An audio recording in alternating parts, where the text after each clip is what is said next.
Council, we need to get started, please.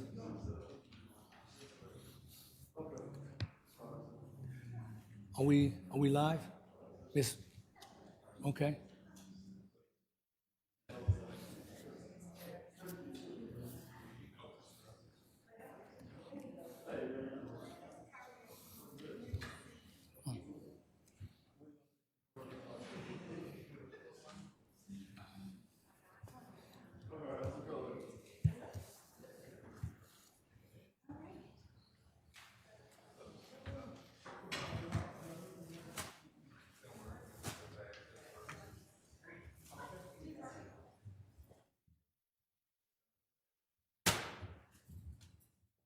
I have something for you.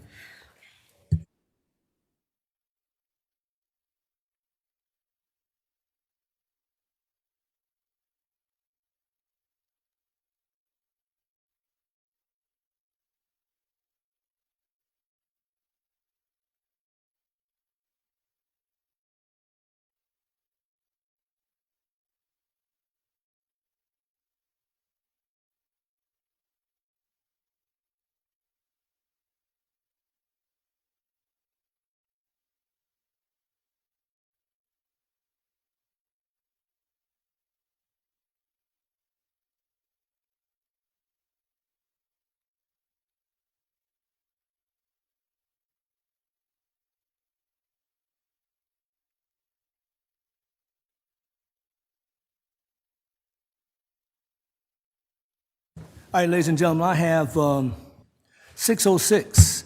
So I'd like to call our city council meeting, council work session, actually, November 18th, 2025, to order.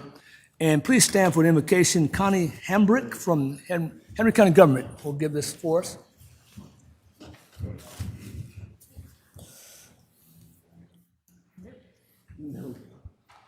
Is it on for you? Is it green? Can you hear me? There you go. There Okay. you go. Uh-huh. Thank you for this opportunity. Father, we gather here this evening with grateful hearts and the opportunity to serve our community. We ask for your guidance as we make decisions that affect the lives of our neighbors. Grant us the wisdom that's steady, Lord. Courage us. And let us be compassionate in spirit and cooperation that rises above any differences. Bless the council members here tonight, the staff, and all who are present. May our discussions be thoughtful, our intentions pure, and our actions rooted in fairness and respect. Watch over our city, its families, our schools, businesses, and first responders. Keep our community safe and united and hopeful. Help us remember that leadership is a privilege and that every choice we make has the power to uplift others. May we serve with humility, integrity, and sincere desire to do good. Amen. Amen. For us. Pledge allegiance. Pledge allegiance to the flag of the United States of America and to the republic for which it stands, one nation, under God, indivisible, with liberty and justice. Roll call, Madam Clerk. Good evening. Evening. Mayor Ford. Present. Present. Mayor Pro Tem Gant. Present. Councilmember Thomas. Let the record reflect, Councilmember Thomas is not in attendance. Councilmember Berry. Present. Councilmember Barber. Present. Councilmember Alexander. Present. Mayor Ford, you have a quorum. Thank you, Madam Clerk. Mayor Pro Tem, there's an amendment to the agenda, please. Yes, Mayor. I would like to make a motion to amend the agenda to move up our executive session right after agenda item number 4, the public hearing, And that is for, for real estate personnel litigation and cybersecurity. appreciate it. Is there a second to that motion? Mr. Barrett, second. All in favor, please indicate. Mayor Ford, Yes, ma'am. I want to support this motion, but once again, I am unaware of what this executive session entails. Seems like they all know, but I don't. So I'm going to abstain. Okay, so be it. So all in favor of the motion, please indicate. 3, Real quick, Mayor, I don't know what it's about either. This is part of being on a team. I trust this team, Okay. and that's what we do. Thank you. all right. So once again, all in favor of the motion? Okay, and we got 3, 4, and 1 to abstain. So we'll put that right after the public hearing. Now I need a motion to adopt the rest of the agenda, please. So moved. Okay, from Ms. Gant, Ms. Alexander, all in favor, please indicate. Thank you, appreciate it. Okay, so we did, that. Okay, public comments. Do we have any public comments at all? What comment? Okay, review the minutes, council, and review the city council minutes for November 10th, 2025. Review those, and our next meeting, we'll go ahead and approve those. Any changes or updates, please talk to the clerk about that. On that note, we have our presentation, Henry Helps Mobile Wellness Unit, presented by Kevin Johnson, the Deputy County Manager, and Amanda Reeves, Director of Community Resources, please. To the mic up front.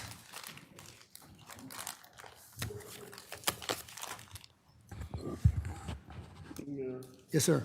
If I could, Mr. Ivy, whatever they present, I want it to be on the screen. Whatever it is. We need to have the apparatus there at the table, so when they present something that they can magnify and the people watching can see it. I don't see the scanner there.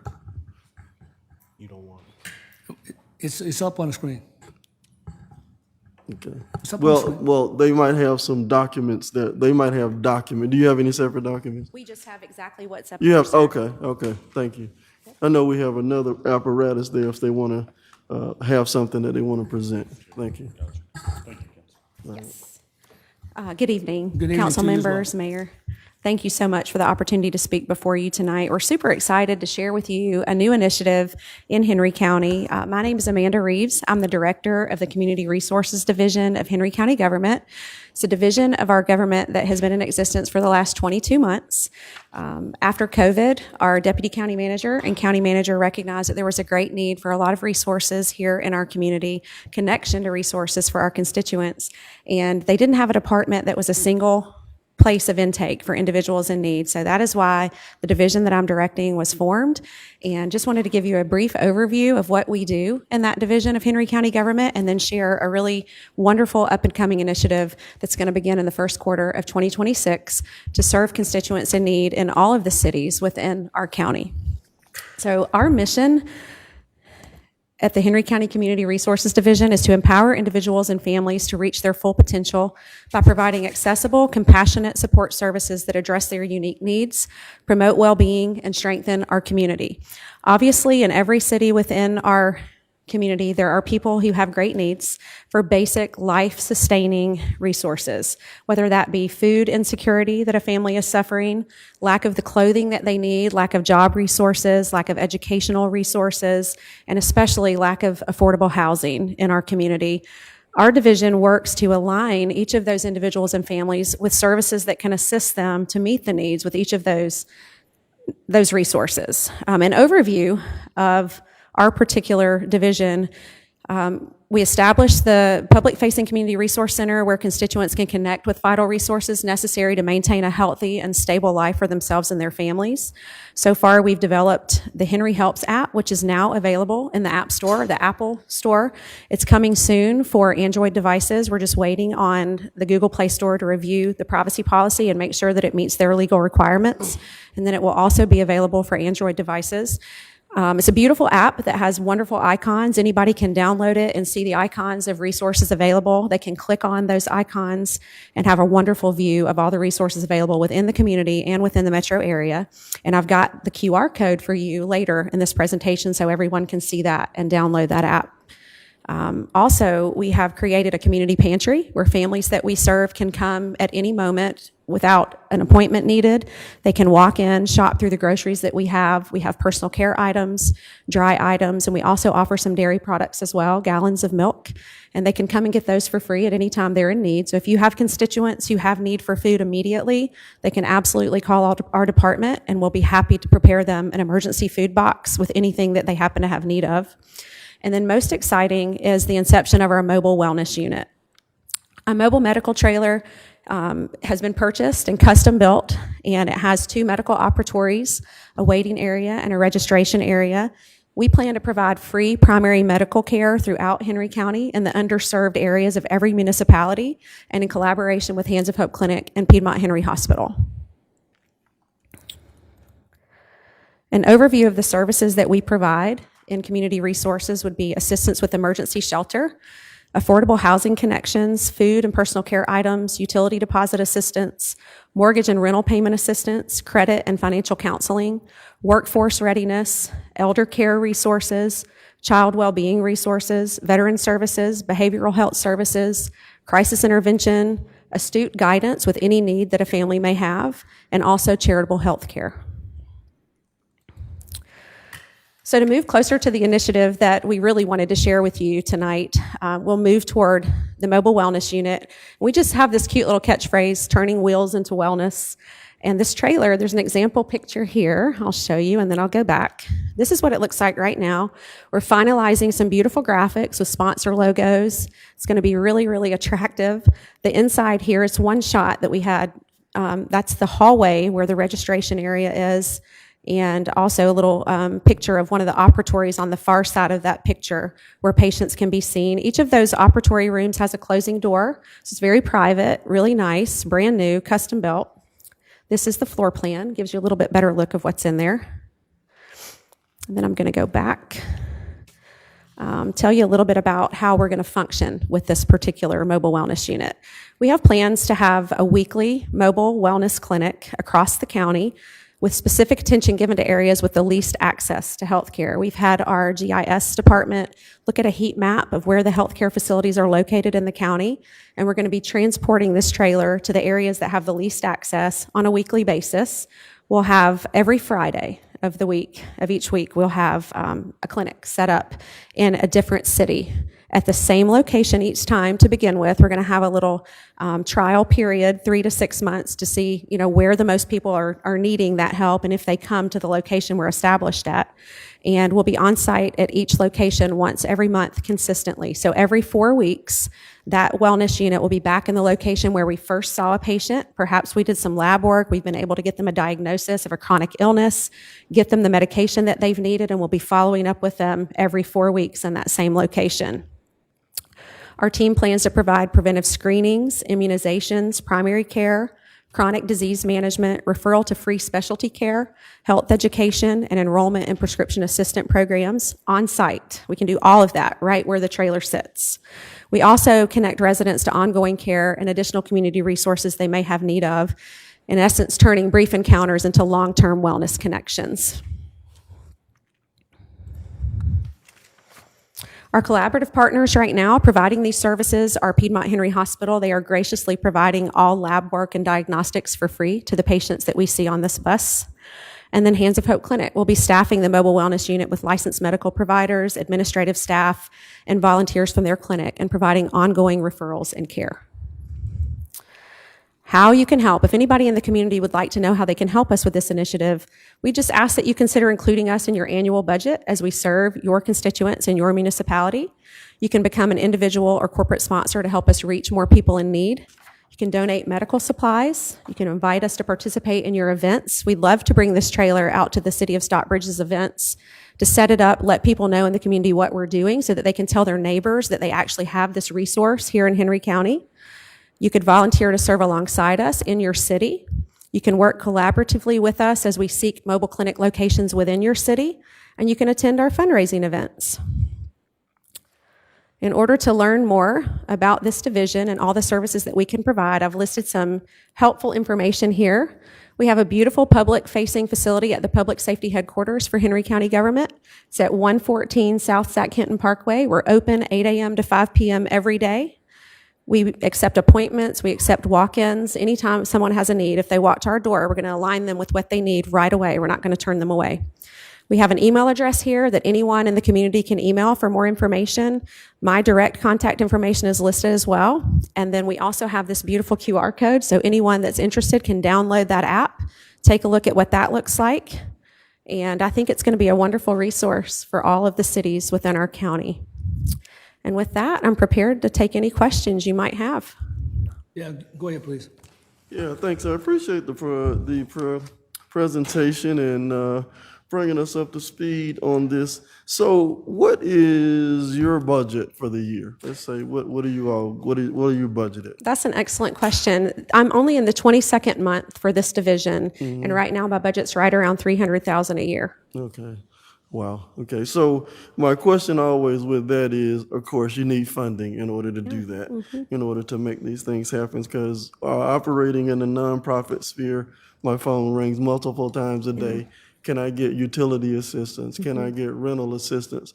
Is money available currently for that, or will you be looking for allocation in the 2026 budget? Because $300,000 might sound a lot to everybody else, but out of your operating expenses and location and all of that, it certainly could be increased. So right now, somebody wanted to call in and they wanted, because I get it every day, somebody's calling about rental assistance. Is there specific funding that you have that is available for rental assistance and utility assistance right now? Councilman Alexander, thank you for that question. And in my division, there's not money immediately available for rental assistance. However, in our community development division, there is more money available for rental and utility assistance, and we collaborate really well together. So if someone calls my department and has that need, I let them know that I can't help them with that specific need, but I can refer them to the Community Development Department of Henry County Government. Okay, so all of that information, this presentation could be sent to us digitally as well. that Sure, we just made. absolutely. Also, in terms of, let me make sure I get my notes right here. The location of the pantry, and the hours of that. Yes, so it's open 8 a.m. to 5 p.m., and it's also located at 114 South Zach Kenton Parkway. And if Okay, a family needs food, they can just call. They can call our main line at 770-288-7506. And I or my staff will prepare that food for them on the basis of what they specifically need. If they have children that need snack foods, or if they have a baby that needs diapers, whatever they need, we'll prepare a box and have it waiting for them. We'll even walk out to the car with it at the curb. They don't even have to come in.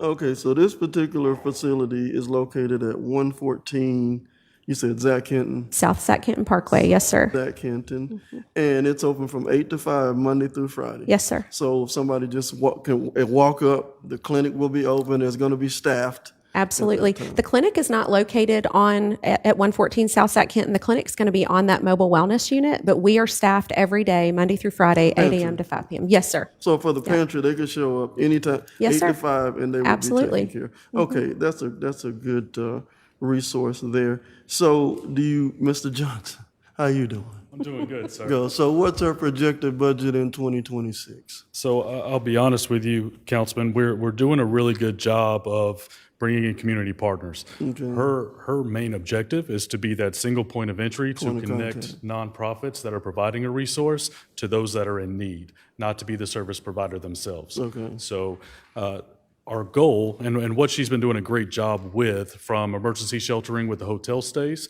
and even the purchase of this mobile medical unit, we're using grant funds, we're using opioid remediation funds, and trying to stay away from general fund usage. I know that she is adding another staff member, hopefully in the next couple of weeks. So we're going to see the increase there, but I don't see her budget operationally changing too much rolling into our next fiscal year. Okay, well, in those areas, maybe community development, wherever the funding can go, in order to have more funding available for utility assistance and rental assistance, as far as that is concerned.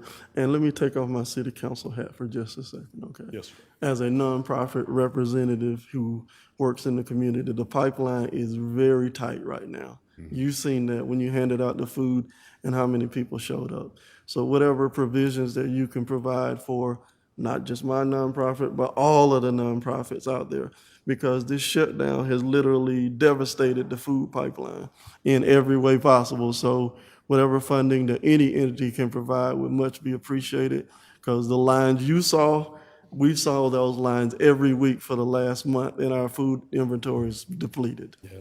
No doubt, sir. And I appreciate the work that you're doing in the community. We see it, and everybody appreciates that. I would like Amanda to talk about the collaborative group that meets, the group of nonprofits that share information, share relationships, contacts for that food. Sure. So in the time that I've been with Henry County government, I've worked really hard along with some of my colleagues to form what's called the Henry County Relief Aid Collaborative. And it's a group of nonprofits, nonprofit leaders, nonprofit members who meet once a month. We meet typically at the Emergency Operations Center at 526 Industrial Boulevard. And we all talk about what community needs we have and how we can each help meet those needs. And we've done a lot of good work so far. We just finished building our website. We've been formed as an official 501c3 ourselves. We've gotten some grant dollars to help with home repairs for people who had damages from tornado of 2023 that were still waiting for their homes to be repaired. So that's the Relief Aid Collaborative. And then we also have a nonprofit collaborative that meets at my office once every month. We pull together nonprofit directors and members to just talk about what those needs are as well. And we're working really hard to make sure that we can all collaborate to have the resources where they need to be. For instance, you talk about all these food giveaways, Councilman Alexander. We were just discussing on the drive over here because today, before I came here, I helped to pack 1,700 boxes of food that we intend to give out this Friday, the 21st. We're still working towards the goal of 3,000 boxes, but today was our second day packing, and so we packed 1,700 boxes of food. And we were talking about the fact that everyone's doing a food giveaway right now, which is wonderful, but sometimes it works really well if we can pool our resources together, provide a more robust box of food to give to more people. So we work together as a collaborative of nonprofits and then also government officials and try to accomplish help for as many people as possible. But I hear you for sure with the way the resources are strained for nonprofits right now. I think Henry County does a really solid job of supporting nonprofits locally. If we can't help them with funding, we certainly will help them with work and volunteer hours. So if there's anything we can do to help your CD, community development for real people, let us know. We'll be happy to help for sure. Okay, and the last question, just what is the line between you and Connecting Henry? So that's a great question. So Connecting Henry is an independent nonprofit that also serves as City of McDonough's Health and Human Services Division. Henry County government has given them some funding each year in order to help them meet the needs of the people in our community, to help pay utility bills, rental deposits, et cetera. We are not affiliated, but we are definitely associated. Barbara Coleman and I and Barbara's people and our people work together closely to counter refer. So there may be people that we get calls from that Barbara can assist, and we'll refer them to her. And there are certainly people that Barbara gets calls from that we can assist, and she refers them to us. Okay. All right, thank you. I appreciate it. You're very welcome. I've got a question for you. It's just reference back to the mobile medical unit. Sure. Is there a certain amount of funding level, like a gold, silver, bronze level that you advertise or looking for a certain amount of funding for organizations? Absolutely, and I can send you that information directly, Mayor Ford. We are hopeful to have sponsors that are considered platinum sponsors for a $10,000 sponsorship a year. We can go all the way down to just sponsoring one daily clinic for $1,000. We'll take any amount of money. If somebody wants to donate $10 to help pay for, ibuprofen for, a week's worth supply, then we'll certainly take that as well. But we do have a sponsorship form that I can send to you all as council members so that you'll have awareness of what we hope to accomplish in our community. We're currently seeking corporate sponsorships. We hope to have beautiful decals of all of our sponsors on that trailer. We'd love to be able to put the City of Stockbridge's logo on that trailer. We've asked City of McDonough to do that as well. We have intentions to meet with every city within the county to ask for their support. We want all of you to be aware of what we're doing, and we want you to feel like you have an active role in what we're accomplishing across the county. Yeah, I would think that you can send that probably to the clerk's office or Okay. to the city manager, and they'll filter that to us, okay? Absolutely, we'll All right. get that to you. Council, any other questions? Go ahead, Ms. Barber. Go ahead, Ms. Barber. All right. Ms. Barrett. Ms. Reeves, thank you again for your You're welcome. presentation. I did have some follow-up questions, specifically to the unhoused or the sheltering aspect of your program. How does that work, and how does an individual or a community provide that? Thank you for asking. So you might be aware just a week ago, we had a winter weather event where temperatures dropped below freezing. And so generally when that happens, my division will spend time contacting all of the chiefs of police, all the public safety officials so that they know what hotels we're particularly sheltering in for that specific event. And we send out an email. Godfrey's very familiar with that, Chief Tramer as well. And we'll tell them, these are the hotels that we're using for this winter weather event. And if a Henry County public safety professional refers a person that they encounter on the street who is unsheltered to one of those hotels, then that hotel has a relationship with me and my staff. They house that person for as many nights as we've told them they can, and then they bill us for that stay within the time that the stay expires. So the day that the person checks out, they send us a bill, and we pay it. Also, are you collaborating with the faith-based organizations within Henry County? We are. They don't help us particularly with that that part of the job that we accomplish, but they have offered their facilities for warming centers in the past. We've had a couple officially approved as warming centers through the Red Cross, and one of them is McDonough First United Methodist Church. So we hope to increase that collaboration with faith-based organizations during times of emergency shelter need. Those faith-based organizations should reach out to your office and your personal contact. Please, sir, we would love that. I would love to have them reach out to me, for sure. I believe that there's a breakfast plan very soon for pastors of churches to talk about that need specifically in our community. I can get you that information for sure. Our EMA director, Ryan Morrison, is handling that. Yeah, please share that. I will. Ms. Barber, go ahead, please. Thank you. You're welcome. Thank you for the work that you do on behalf of our Thank you. community. You mentioned about a schedule of when those wellness trailers, and do you have a map and the schedule? So we are going to publish a map and the schedule on our website. We hope to have that available before December 31st. We're finalizing that now. But there will be a very publicly listed schedule of locations where we will be appearing. And I will definitely make sure you get a copy directly, but it will be published on our website at the time that it's available. It'll also be broadcast very widely on all of our social media channels. Awesome. Thank you. You're very welcome. Am I assuming you have a question? Go ahead, please. More so a comment. Listen, thank you guys for this presentation. It was excellent, and it actually helps us to get the word out about where help can come from. Can you explain to me what one of your biggest challenges is with what's going on right now? What is your biggest challenge? The increasing population of those who are unsheltered in our community and the lack of funding to support the volume of the need. Henry County's done a great job in the last 12 months. They've spent a fortune sheltering people who are unsheltered. I've made those reservations myself. I know the number in my head, but we just need more funding and more support. What happens to us when it gets cold or if there's an emergency like a storm, everyone calls our division and says we need a place for this person to stay. It's an elderly person who has oxygen, or a mother with 2 babies who's sleeping in her car at Walmart. And it's hard to help every single person that calls. My heart wants to help every single person that calls, but we don't have enough money to help every single person that calls. And I think more than anything, we want to find a permanent solution for those families who are unsheltered.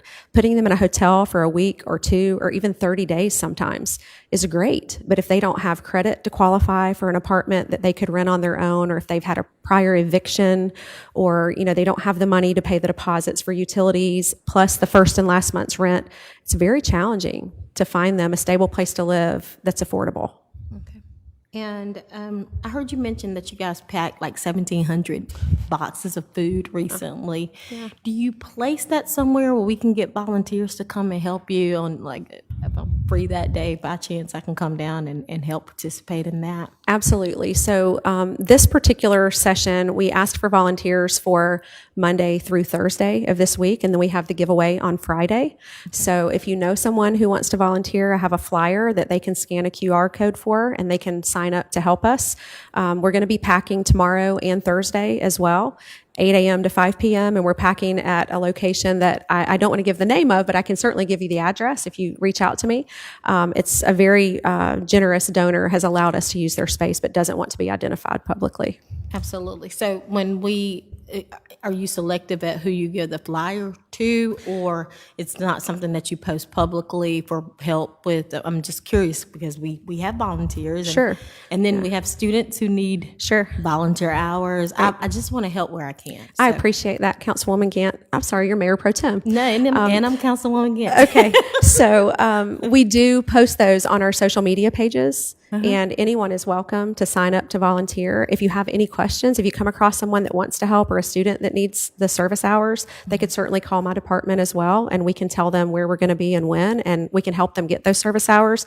If you know students that need service hours outside of these food giveaways, my department actually uses them often.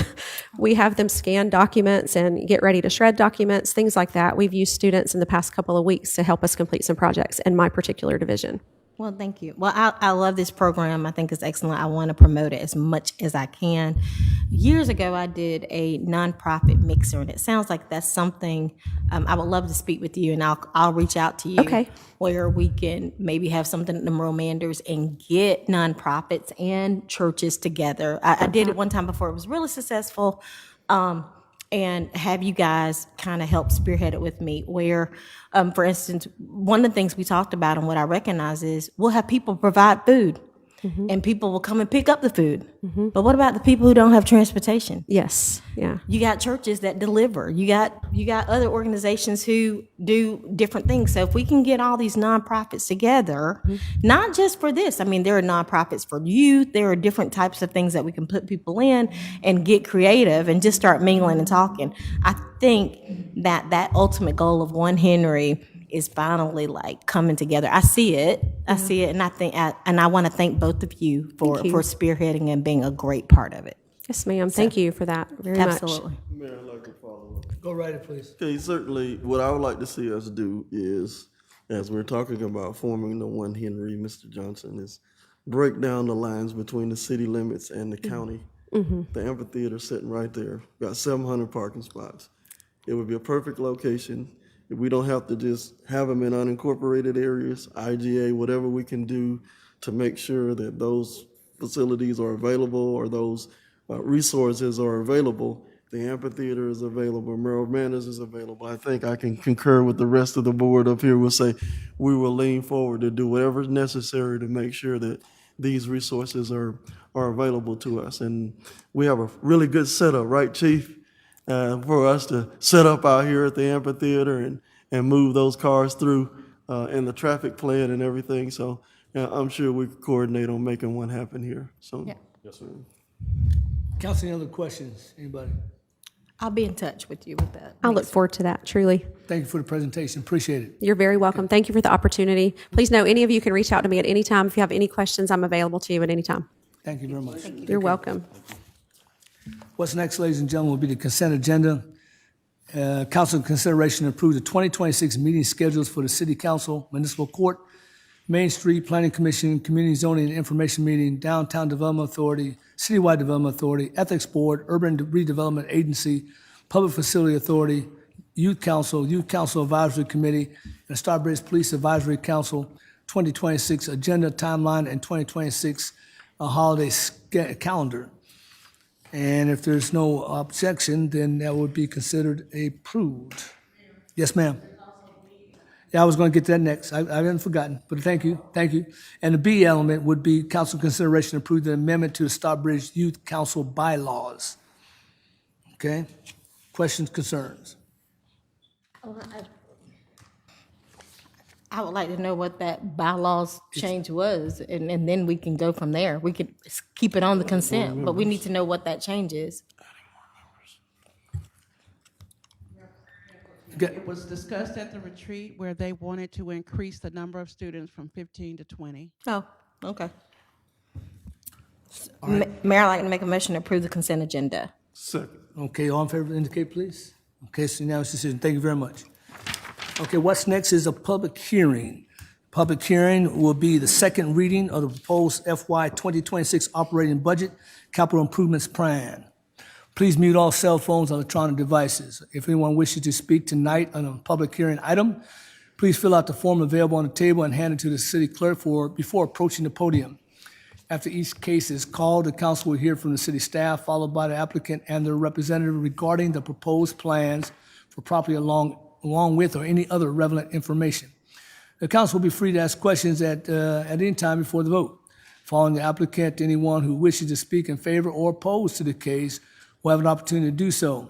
Each side will be allotted 10 minutes total. Additional time will be extended at the discretion of the council. Please keep comments and presentations professional, referring only to the facts that are pertinent to the case.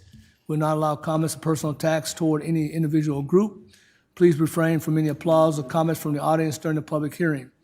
After the presiding officer recognizes the speaker, he or she shall direct all comments to the presiding officer and never to members of the council, staff, or the audience.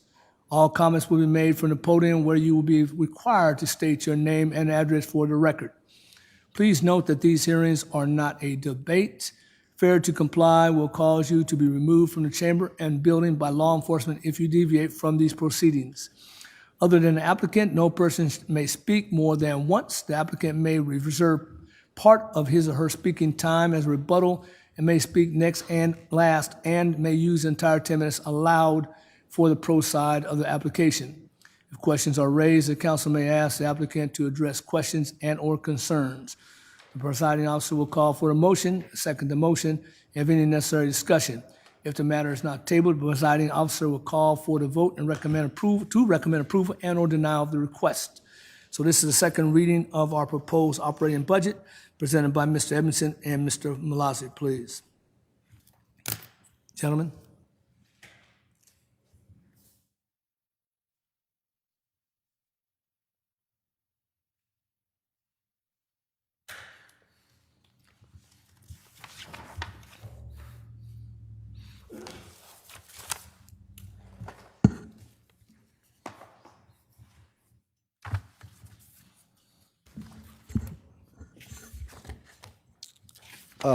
Good evening, Mayor, Council, and Evening. community. Pursuant to Section 2.21.5 of the City Charter, I'm pleased to submit for your review and consideration the proposed operating and capital budget for fiscal year 2026. This budget embodies the City's council vision for responsible growth, efficient governance, and long-term financial stability. It builds on the progress achieved in fiscal year 2025 and incorporates findings from 2024 Annual Comprehensive Financial Report, which confirms Stockbridge's strong financial position and compliance with government auditing standards. Stockbridge remains a key economic driver within Henry County's growth corridor.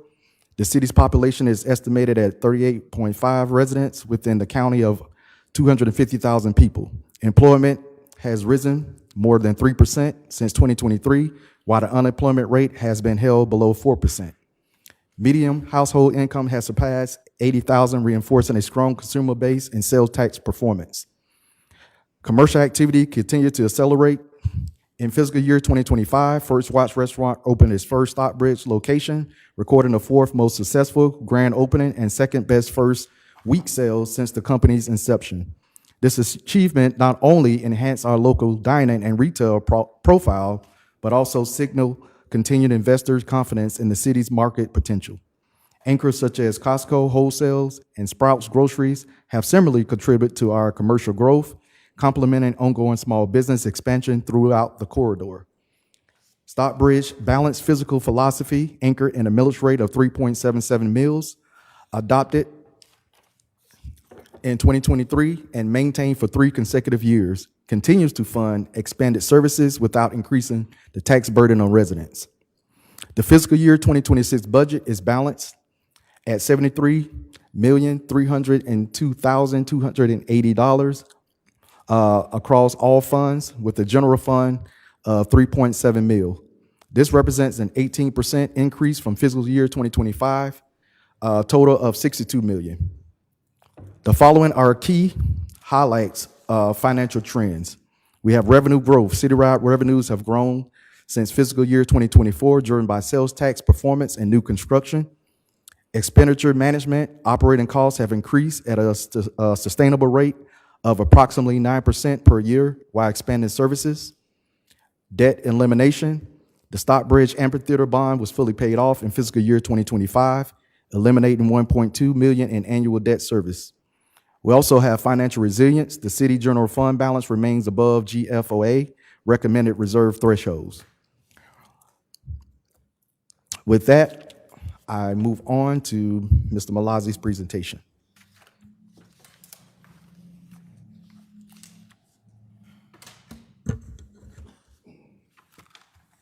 Good evening, Mayor and Council. Evening. I will give the summary of the 2026 budget and also some of the changes that have been made as per your request, and then thereafter will be available for questions and comments. So revenues and expenditures are estimates of the budget. We estimate we are going to receive so much. We estimate we are going to spend so much. And in 2026 expenditure, estimates the budget will be 34.7 million, which is an increase of 5.5 million or 19% over the 2025 budget of 29.2. Excuse me, Frank, for a second. The presentation is not moving. I don't know whether or not you need IT to, okay, there you go. I just want to make sure it moves Yes. along as you talk. Thank you. The 2025 budget is 29.2 million.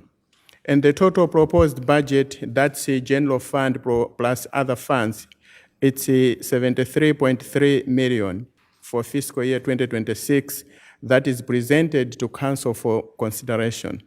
This budget is a roadmap fiscal plan for our city to continue providing various services across the city for upcoming year. Some capital projects will take more than 1 year, but they will need annual funding.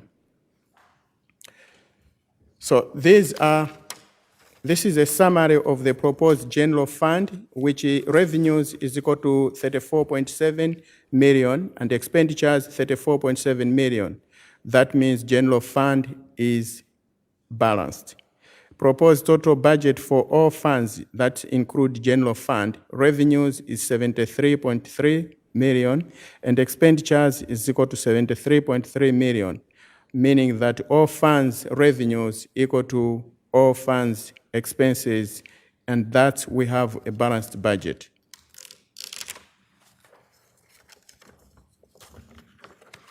Budget without revenue cannot be budget. So here is the summary of our revenues. Our franchise taxes, we're expecting to receive 2.8 million, and sales tax, we're expecting to receive 10 million. Insurance premiums, 3.5 million. Property taxes, 7.4 million. Occupational taxes, 2 million. Other taxes, 2.7. License and permits, 1 million. Intergovernmental revenues, we're expecting to receive 221,000. Charge for services, 853,000. Fines and forfeitures, 1.4 million. Interest that we are going to receive is about 450, which is really underestimate, because currently we have over 600 and we are going to go over 800 by end of December. So that number by the time we adopt the budget will be increased. Transfers is 2.2 million for a total of 34.7 million in revenues. Then you'll see the chart of revenues, just distribution, the same thing that I've gone through. I'll move to, this is what we had last year. So it's a summary of previous year's revenues. Then I'll get into distribution of expenses. That's in the general fund. So we'll start with our governing board that is getting 9.6. So there are various. You'll see how much is it this fiscal year, 2025, and then there's that increase. Some of those increases will be in the benefits.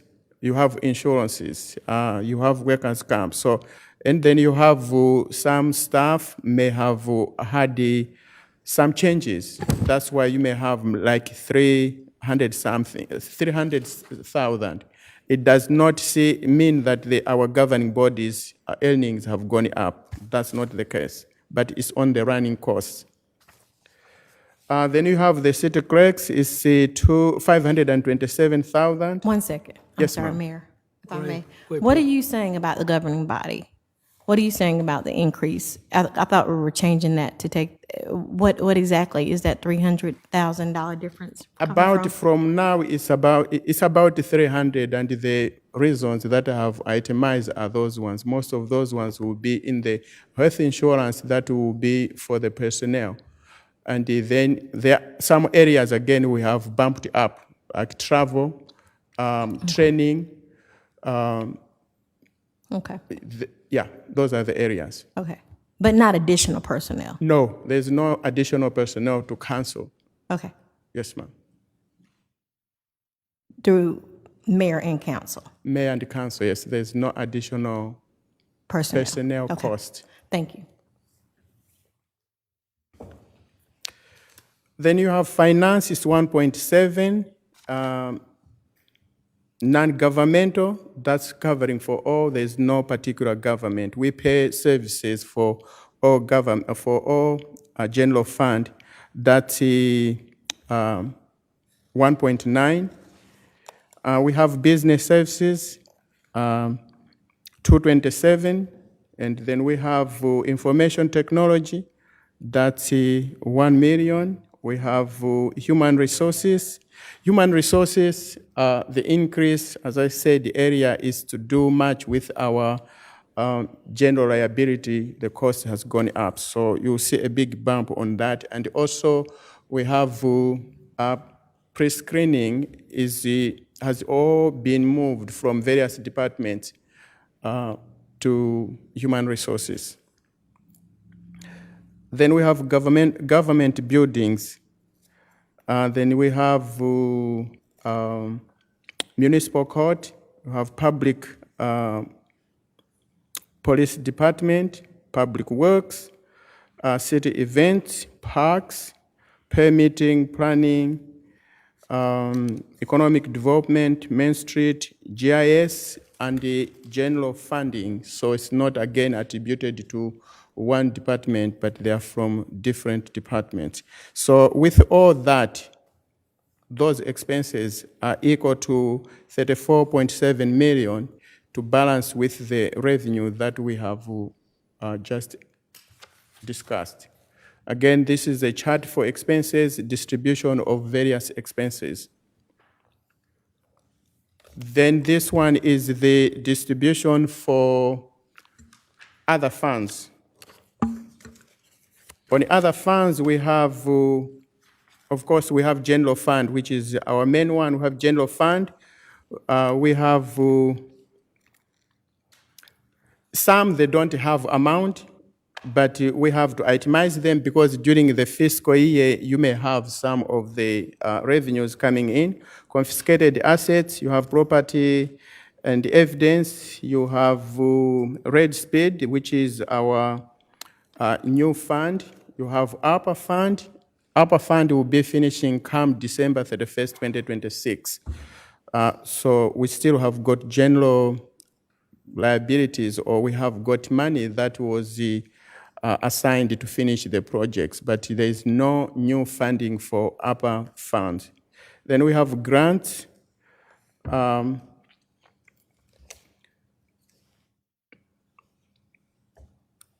Then we have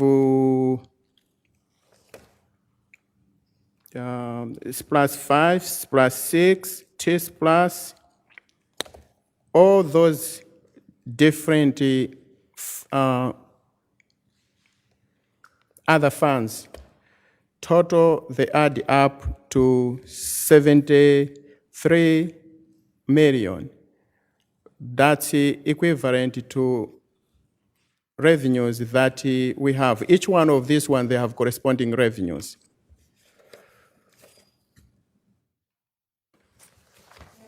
Yes, ma'am. Can I ask a really quick question? Go ahead, please.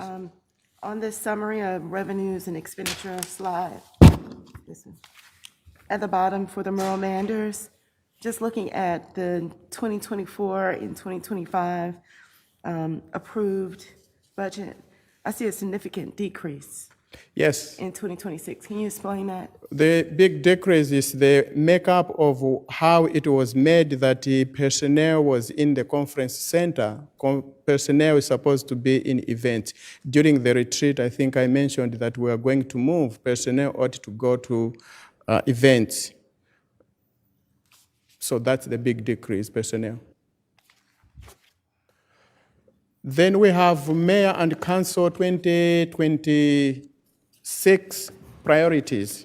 These are the major priorities that they want be done, or we start them, work on them. That's community center, TIS Plus projects. There's a list of TIS Plus projects that they want them be worked on. Then you have downtown development, wayfinding, that is to do with the giving different types of signage throughout the city. Then you have city municipal building that it has to be worked on. There are things that have to be, you have chairs, you have various areas, maintenances that are needed on the municipal building, various municipal buildings. Some are taking place now, but they will not finish until next year.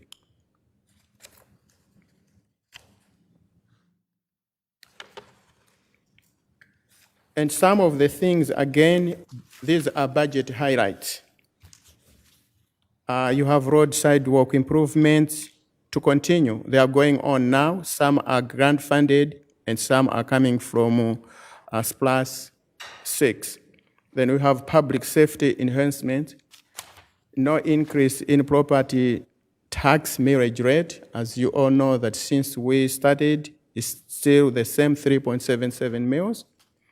Community development fee proposed to be submitted. We are increasing, I think, if I'm not mistaken, we may be the lowest on services that we are providing on the fee schedule.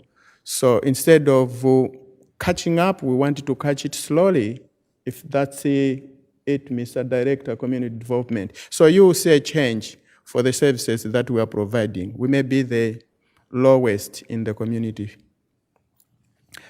And then we are suggesting, or the city manager is proposing, to have 3% COLA for all city employees.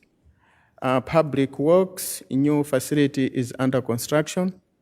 Water receivable write-off, they are before you for consideration, which will be presented at a later time.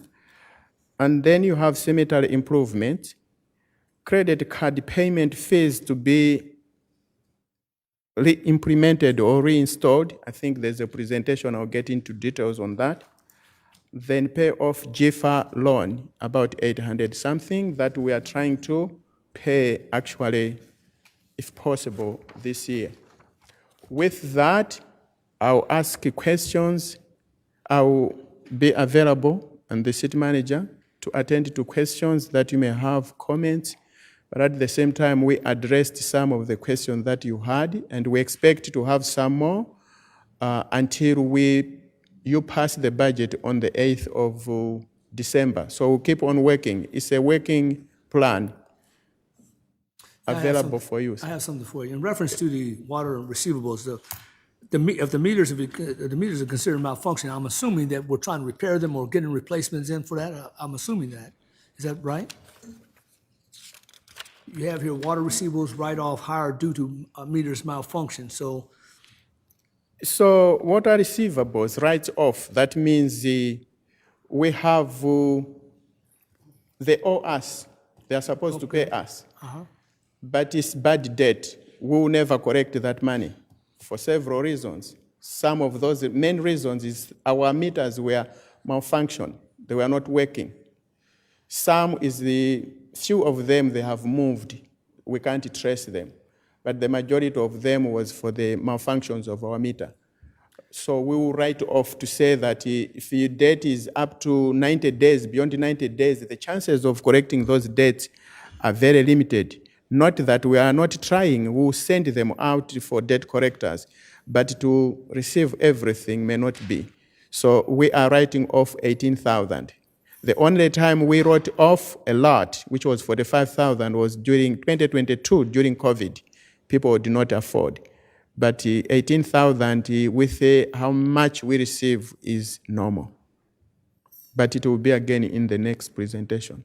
okay, so be it. Thanks. So this is the money that we expected to receive, but we say these ones, we are not going to recover them. So instead of counting them, we write them off. All right. The GFA loan payoff. Further explain, please. So this is the loan that we have for water, and we are paying So what they did was we were to pay money from ARPA, which didn't work. And water doesn't have enough money. So every month we transfer 10,000 from general fund to pay. And we feel like the better way to do that, if we pay off, because we are able to, we'll save principal and we'll save interest. Good deal. All right. Council, any questions thus far? Go ahead, please. Go ahead, Ms. Okay, certainly, bring up the capital projects slide. Let's go back to that one. Mr. Edmondson, you come up too, please. The one that had the recreation center, community center, the one that had the list of the projects. Yeah.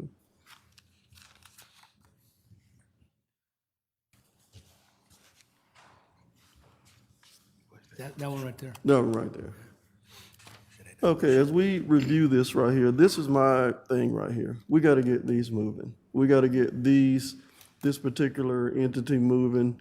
I had somebody ask me, why can't we work on more than one project at a time? And certainly, that should be the goal, to be able to do that. Now, so everybody understand, the community center is the recreation center. We refer to it sometimes as the Youth and Senior Recreation Center, but this is the community center that we're talking about. We have, in SPLOST 6, we have a $10 million allocation that the council had set aside for that particular project. We also have $14 million sitting in the account that we bonded that we can use for that particular project. So that's a total of $24 million. And then I think we had looked at, the facility that we looked at all in was about $30 million with the indoor pool and the walking track and all of that. TSW had put all of that together. So as we move ourselves forward to make this our number one project, certainly we're putting things in place in order to do that. And then as we move down to the T-Splash projects, we got Commissioner in the house here. We're working on the Rock Quarry Road widening project. So making sure that project is moving along briskly and that we're communicating with all parties about the interest. Like we had interest in connecting our trail to the trail there. We've had emails going back and forth to make sure that we had an accessible crossing, a safe crossing. Our Path Foundation has some concern about whether or not going the way that we were going, but hopefully this is thinking this out now so that when Rock Quarry Road is finished, our trail will connect to it seamlessly and safely. The downtown development, we talked about the alleyway project, right? And making sure that happened. Now, we had talked about that project moving dirt before the end of the year, and certainly that needs to be able to come to us in order to make that happen, because we've already identified that it is our number one goal in the downtown area in order to make that happen. Now, the updates that I want are on the wayfinding signs. Now, we had endeavored that we would start in the third quarter, I think, in order to get the city limit signs up in order to make that happen. Where are we with that? And then how does this look forward into going into an additional phase in 2026? Yes, we have started having those meetings again with the point of contact with the wayfinding, moving into phase 2. We at the very end on phase 1, which most of you all have seen the signs from the city, Love Street, the different street signs, et cetera. So the phase 2 is probably the larger phase that's dealing with the electronic sign that we're gonna have here at City Hall and different areas, the wayfinding signs when people coming into the city, expressway, et cetera, et cetera. So we setting up those meetings to get on track and actually map out a plan in regards to what that looks like and the total price for that. They budget part of that from ARPA. So the complication with that was now we're just trying to make sure that the money that we do have left over from ARPA, because it's already prior allocated, that it doesn't go beyond the 1.1 million that we have left in regards to wayfinding, because that's all we have left in ARPA is wayfinding, which has already been allocated to that. So it just sent down with the vendor and mapping that plan out and see what that looks like in the event that we have to use funds from another funding to complete that entire wayfinding project. Yeah, you know, as I drive down in my district, and we have this all the time with the McDonough addresses, I definitely, surely want to see those city limit signs go up sooner rather than later. So someone pulls off at the Jodico exit, that they know they're in Stockbridge, or when they pull off at any of these exits, that the city limit signs, and that these beautiful signs are reflected throughout the city. So whatever support that you need from the council, let's go ahead and do that, because I was under the impression that we would have some of the city limit signs up before the end of the year. So, And we pushing real hard on that. It was just some stalling with transition and everything with the economic development department. But I have personally reached out directly to the vendor, and me and Ms. Fareed is getting them back on track to figure out the timeline and present that timeline to everybody. But we are expediting that project. They know that's a priority, as we listed in here, to get that particular project completed. okay, and as far as the T-Splosh projects are concerned, certainly Councilman Thomas is not here. He's to represent District Number 2, but Mr. Cloud was elected to represent that district. He's not here to speak for them at this time. But we have a Tie Street sidewalk program. I think Falcon Design is working on that. What are we looking like on that particular? Maybe how we look on that? What's the latest on the Tie Street path moving forward? Right, and I think the biggest part that I'm realizing now is actually identifying who's the lead on these projects and actually getting it done. I noticed that it was some hiccups with that in regards to ownership and actually mapping out a plan, because it's not necessarily funding. It's, okay, who's the lead on that? When's the meeting and when we pushing it, and what's that timeline look like? So, and as you can see in the budget book, the exhibits and the worksheets, they have all those projects in there. How much is allocated for 2026? So it's not like it's not there. It's just getting it back on track.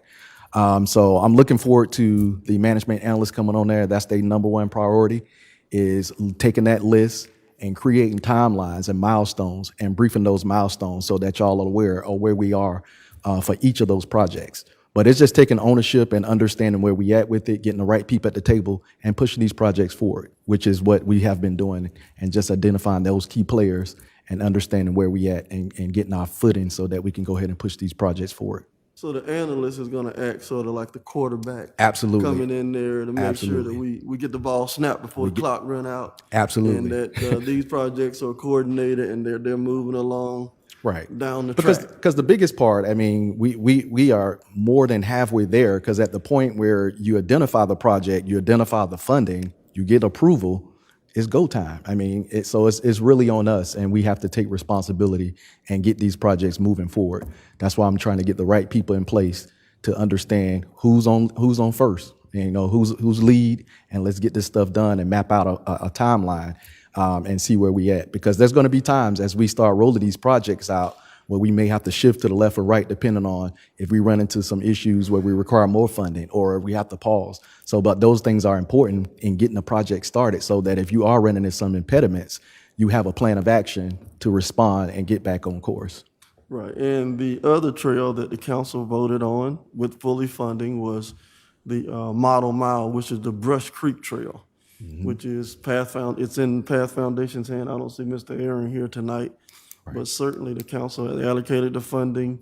There was a timeline put forth, so we need to get with our Path Foundation partners, and Mr. Aaron and that project needs to move on down the track sooner rather than later, because again, that's a project that was the timeline was already established, and certainly this analyst coming on to make sure that somebody has an eye on that project would be worthwhile. Right, and I know some of those projects too, we was working on, you know, external agencies such as GDOT and those type of people getting those permits and signing waivers and et cetera.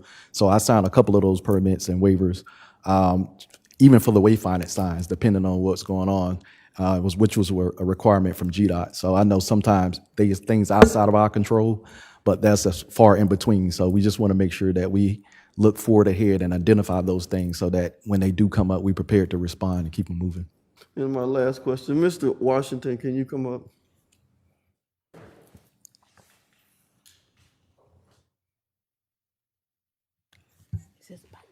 Nope. It's about the conversation. The question here is about the recreation center. We have $10 million allocated for the recreation center in the SPLOST that's currently being collected. There's $14 million sitting there in the bond. In order for us to shift those funds officially to the recreation center, we need to make a motion in order to do that. Because right now, certainly we had it out there, but to just go ahead and sanction that and to make that official, to transfer the $14 million over to the recreation center. And the 14 million is in what account? What account is it in? Right. The only thing, because those bond proceeds, I just need to check with, I want to check with Ed Wall about that, but I'm thinking that that's correct. City facilities. City facilities? Right, but it was bonded money though. Yeah. Yeah. The city facilities, it would be a resolution that would transfer it over, but I just want to check to make sure that the bond documents that we sign are in agreement with that as well. Okay, if you would do that, because of course, we want to make sure that the money is there. We don't want to get to the end of the road and be like, let's go ahead and start construction, and the money is there. So if that is the case, certainly we need to look at the resolution and bring it to the next available meeting so that we would have $24 million actually available for the recreation center. We say it's our #1 project. In order to do that, we got to have that funding put in place. And I know we had an additional incremental that we had. What's the gentleman's name from Brookhaven that came in to talk to us? John Ernst. Right, and we had the special service district that was allocated. Now, I guess I'm not sure how that budget works, but certainly that might be able to close the additional funding. So we had 100% of the funding that we need for our top project, which is the recreation center. Yeah, well.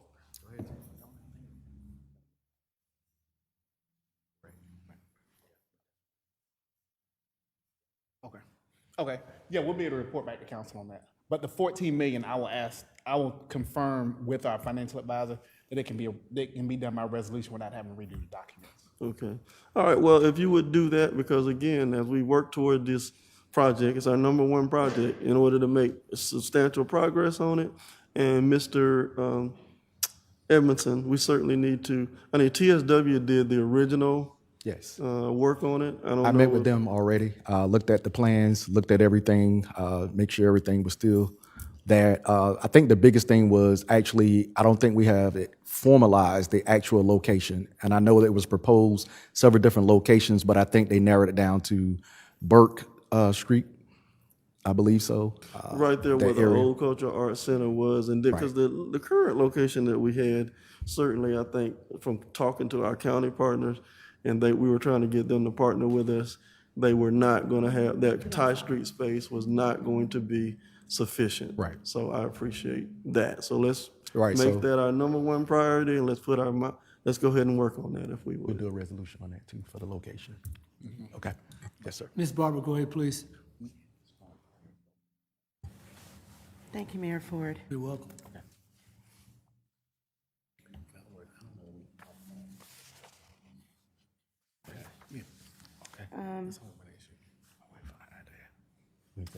Mr. Malazi,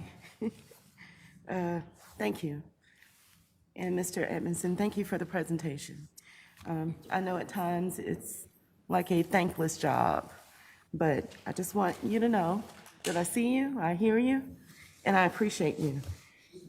Mr. Malazi, I know this is not your budget. You're just presenting what has been given to you.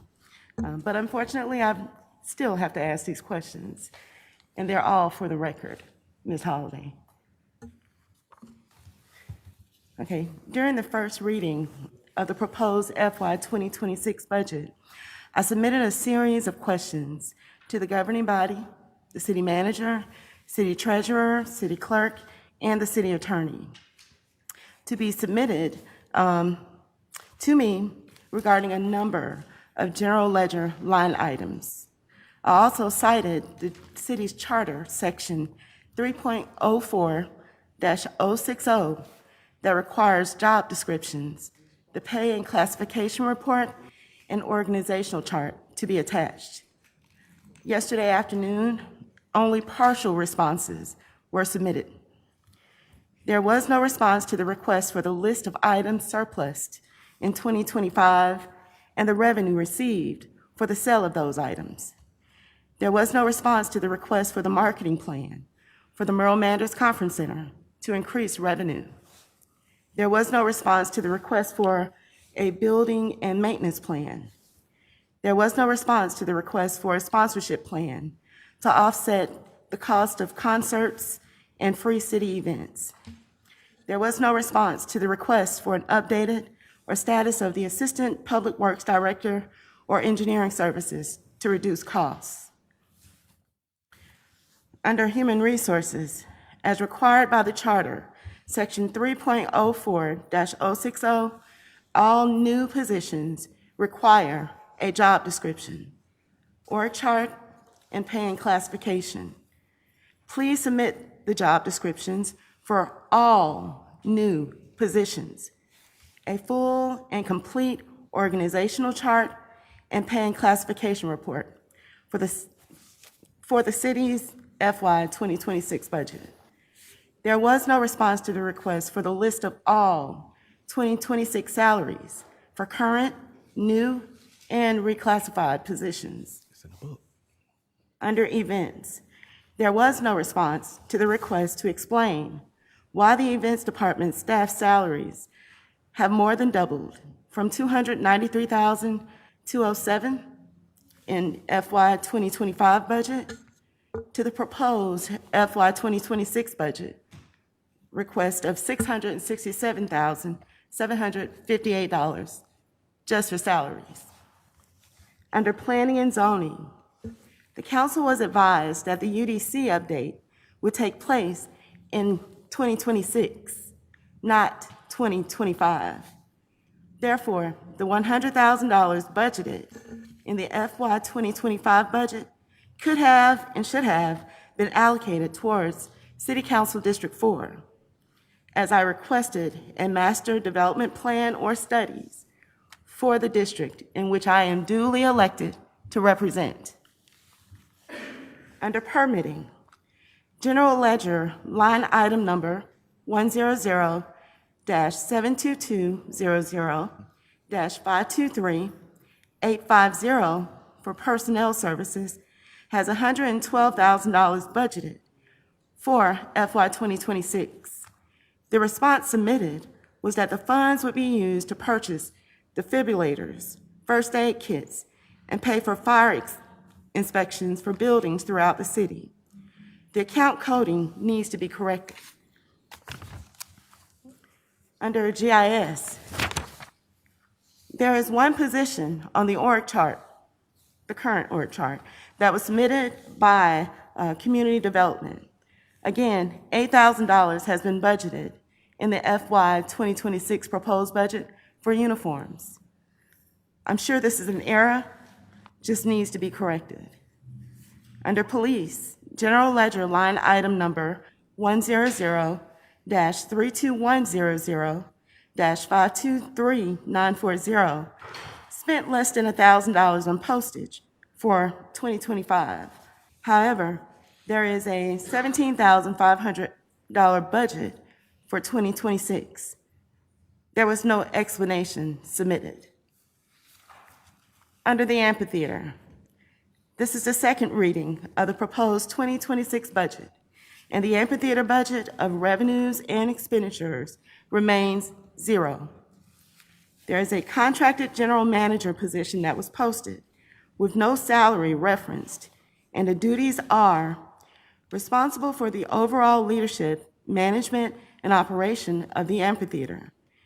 This position oversees event execution, venue operations, financial performance, staff management, vendor relations, customer experience, and safety compliance. The general manager ensures that all concerts, festivals, community events, and private rentals are delivered at the highest level of quality, professionalism, and fiscal responsibility. This posting gives a description of all of the responsibilities for the venue operations and event management. Oversee all amphitheater event operations, including production, crowd management, hospitality, vendor services, concessions, and client relations. serves as the primary liaison for touring managers, booking agents, promoters, artists, and production crews. Develop and enforce venue policies, SOPs, and operational standards. Review and approve event run sheets, technical writers, hospitality writers, and production requirements. Coordinates with city departments, police, fire, EMS, public works, communications, for event safety, logistics, and traffic plans. Hire, schedule, supervise, and evaluate amphitheater staff, including ushers, stage crew, security, operations, and custodial support. They oversee vendor contracts for concessions, merchandise, production, and maintenance. It continues, ensure vendor compliance with agreements, including commission structures and reporting requirements. This general manager position also manages the amphitheater budget, including forecasting, revenue projections, and expense tracking. Submits POs, invoices, settlements, and financial reconciliation. Maximize revenue through ticketing strategies, sponsorships, rentals, and vendor agreements. Provide regular financial and attendance reports to the city manager and council and events and conference center director. Ensure a positive, safe, and memorable guest experience. This general manager contractor oversees customer service protocols, ADA guest services, and complaint resolution. It supports the city's mission by incorporating community programs and accessible entertainment. Ensures all equipment, systems, trailers, dressing rooms, and backstage areas are maintained and show-ready. Develop and enforce safety plans, emergency protocols, ADA compliance, and risk management policies. I absolutely agree with every duty listed and should be done so at 100% by a third-party venue management company. Let them take on all these duties and responsibilities. No budget for the amphitheater has been presented to the mayor and council. This is the second reading of the FY 2026 proposed budget. How is the council supposed to legitimately approve an operating budget for the city without having a complete and thorough budget for anticipated revenues and expenses? We must be fiscally responsible. We, the governing body. I've repeatedly requested that after 3 years and millions of dollars of budget amendments, that we bring in a venue management company like a iHeartRadio or a Live Nation to run the amphitheater 100% using their capital so that they can bear all of the associated costs and the city would negotiate a flat rate fee or percentage. Right now, as was clearly pointed out, during our budget retreat, the amphitheater has placed a strain on the city's finance department with both resources and manpower. Why would we continue to place that burden on our finance personnel? I certainly do not support bringing this in-house and continuing for taxpayer dollars to be spent, millions of dollars, on the operations and management of the amphitheater. Turn this over to experts like iHeartRadio, Live Nation, and others who has the infrastructure, capital, and network to run this amphitheater. We are a municipality, and our main goals and focus should be on providing services for our residents and the businesses in the city. But every day, all day, we seem to be focused on concerts and events. Let the venue management company do that. There are experts who do that, and they do it well. Clearly, millions of dollars later, as you can see, we have another budget amendment on the agenda tonight where we will have to subsidize this amphitheater, and it's draining our budget that is funded by taxpayer dollars. Make that make sense.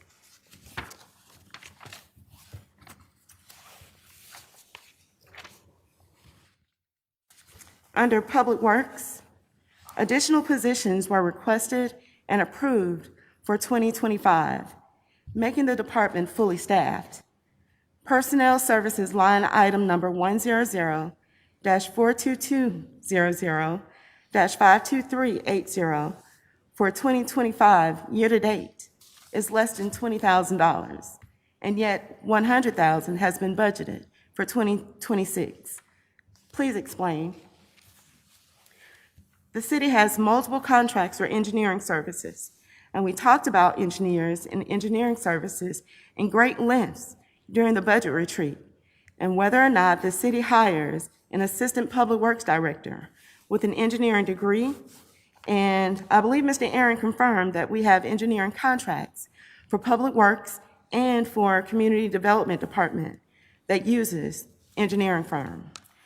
What is the status of hiring the Assistant Public Works Director, as discussed during the budget retreat, to help offset the professional and engineering services that are budgeted throughout the Public Works, Water, Sewer, Stormwater, and Sanitation Department's budget? Under Sewer, General Ledger line item number 505-43300-531-229 for Georgia Power was $170,000 in 2025, year-to-date. Do we anticipate an increase of more than $100,000 for 2026? Budgeted $260,000, plus $50,000, line item number 505-44200-531-229. Please explain the consent order fine general ledger line item number 505-43300-573-105. Merchant credit card fees.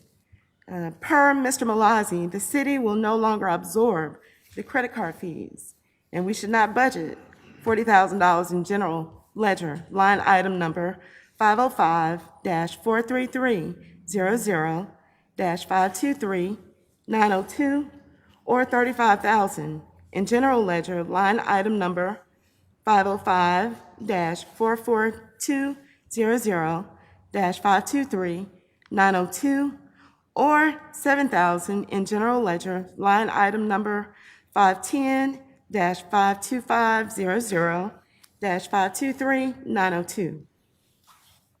Please explain Trans W/S SAN. General ledger line item number 505-44200-61151. There was zero billed in 2024 or 2025. However, $1,000 has been budgeted for 2026. Please explain. Under sanitation, the city outsources sanitation through GFL, and $1.7 million has been budgeted for 2026. Why is there a budget of $15,000 for postage when sanitation is billed on the Henry County property tax statement? General ledger line item number 540-45200-523-940. Please explain. Please explain general ledger line item number 540-54200-524-000,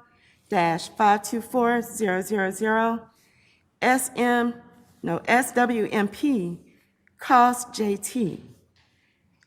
Henry County and City.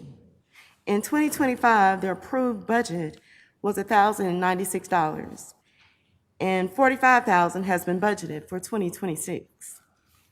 Please explain. General ledger line item number 540-45200-561-000 for depreciation for 2025 was zero, and $25,000 is budgeted for 2026. Please explain.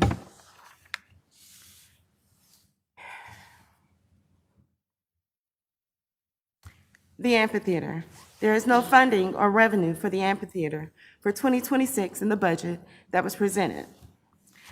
Has there been advertising for a venue management company who will be 100% responsible for all aspects of the operation of the amphitheater, to include talent, services, and expenses, and relieving the city's budget, staff, and other resources.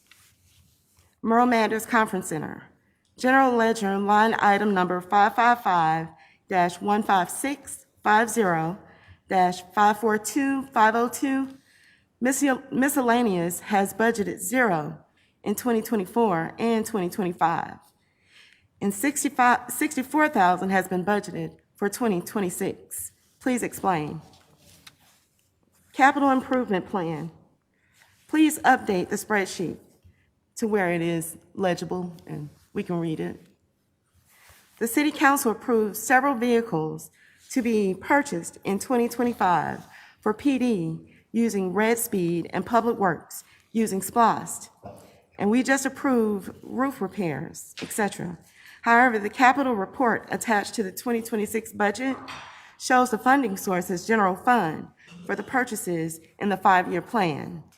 Please include an update for 5-year 2026 to 2031 capital improvement plan. Take-home vehicle policy and fuel usage for 2025. Please provide a copy of the city's approved vehicle take-home policy and a listing of take-home vehicles by department and by position, and the 2025 year-to-date fuel usage by department. Please also provide the total fuel usage by department for 2024 for comparison to 2025 and the estimated usage for 2026. I'll send all of my questions to the governing body, city manager, the treasurer, the city clerk, and the city attorney for review. Please explain. Thank you. Ms. Barber, I would imagine that the gentleman here before you are going to answer as many questions as they can on this aspect, but I would also say to you that this probably could have been done with them directly in the office sometime versus right now. That's my assumption. But on that note, go ahead, gentlemen, whatever explanation you have, please. So most of the questions that have been asked, they have been addressed. And I think in your binders, you should have them. I did receive the email responses, but again, all the ones that I mentioned the ones that there was no response. So I think the best way we can do, because we still have got one public hearing, you tell us exactly how you want. These ones can be sent to you through email. You can read them, but they will also be given to the entire council, which they have already done. Some of those ones you talked about, the conference center, I think I discussed that one, that the conference centers personnel went up because in the past, personnel was in the events personnel has doubled, because in the past personnel was being budgeted in the conference center, which was not the right thing. So we moved that, the entire personnel expenses, that's salaries, wages, and benefits from the conference to events. And you see the events has gone up and the conference center expenses have gone down. Regardless, there is an additional, I think, 2 new positions in the events, but the bigger one is now event has got personnel expenses. And in last year's budget, 2025 budget, as we are talking now, in the amendment, there were 2 positions that were never budgeted. In 2025, 2 positions were not budgeted, so we have amended to include them so that when we end the fiscal year, those 2 staff have been included. So plus the movement of staff from conference center to events, addition of the 2 employees that were there in 2025 were omitted, have been included, plus the 2 proposed positions that has made the expenses to go up. Surplus, unless otherwise there has never been surplus of items for us because finance would have known that. So there's nothing in 2025 unless, if it's there, we'll keep you posted. But I would really request if ever you see these ones plus the one that you have said, we email them to you, all of you. And if you have some questions, we can address that before the next council meeting or the next public hearing, which will be the 8th. Thank you, sir. I have some concerns because although I am reading a lot of our policy questions, for the record here, I'm expecting, if I'm emailing them to everybody, to you all, I'm expecting an explanation via email, or you can come and respond to every single one of the questions that I asked. I asked specifically about job descriptions and paying class. It's in the book, ma'am. It's in the book. It's in your book right now, ma'am. Every last job description, every last job description you asked for is inside the book. In the email in which you It's in the book. I didn't see job descriptions of all new positions, all new classified positions. They were not included in the email. So the approach that we did to respond to your question was things that we can just answer, and a lot of stuff, as I spoke with you earlier, will be covered here in the budget.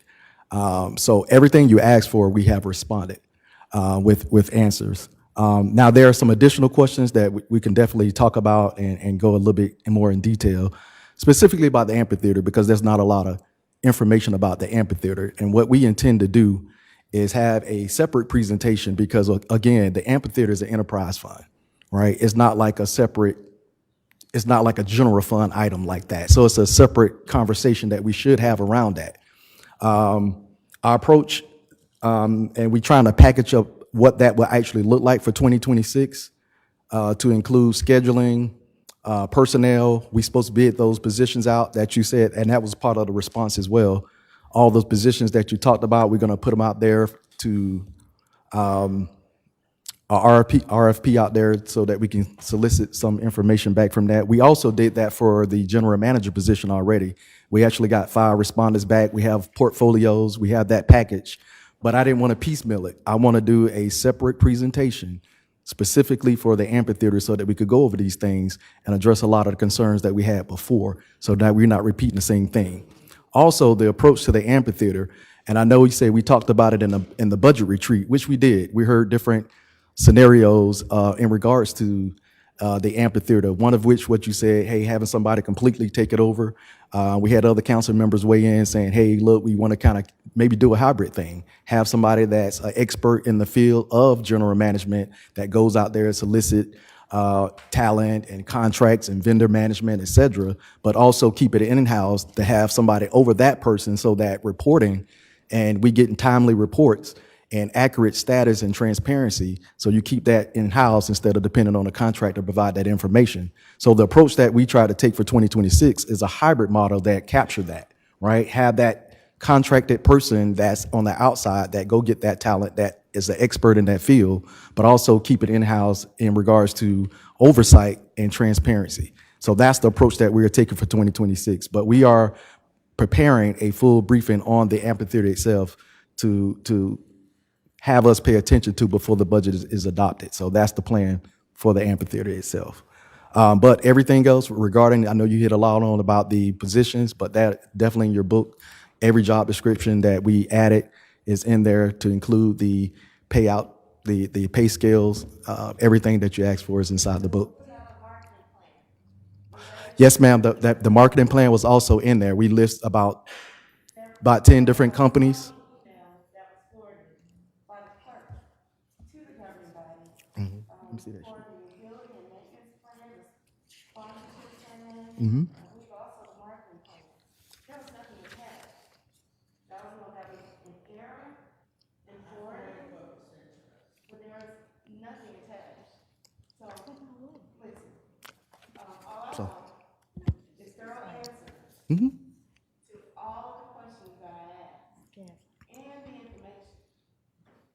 You added it to the book. I just got the book when I sent it today. Why? I'm looking at the email responses to all the questions that I asked for. Right. And we did both. And that was the point. We did both.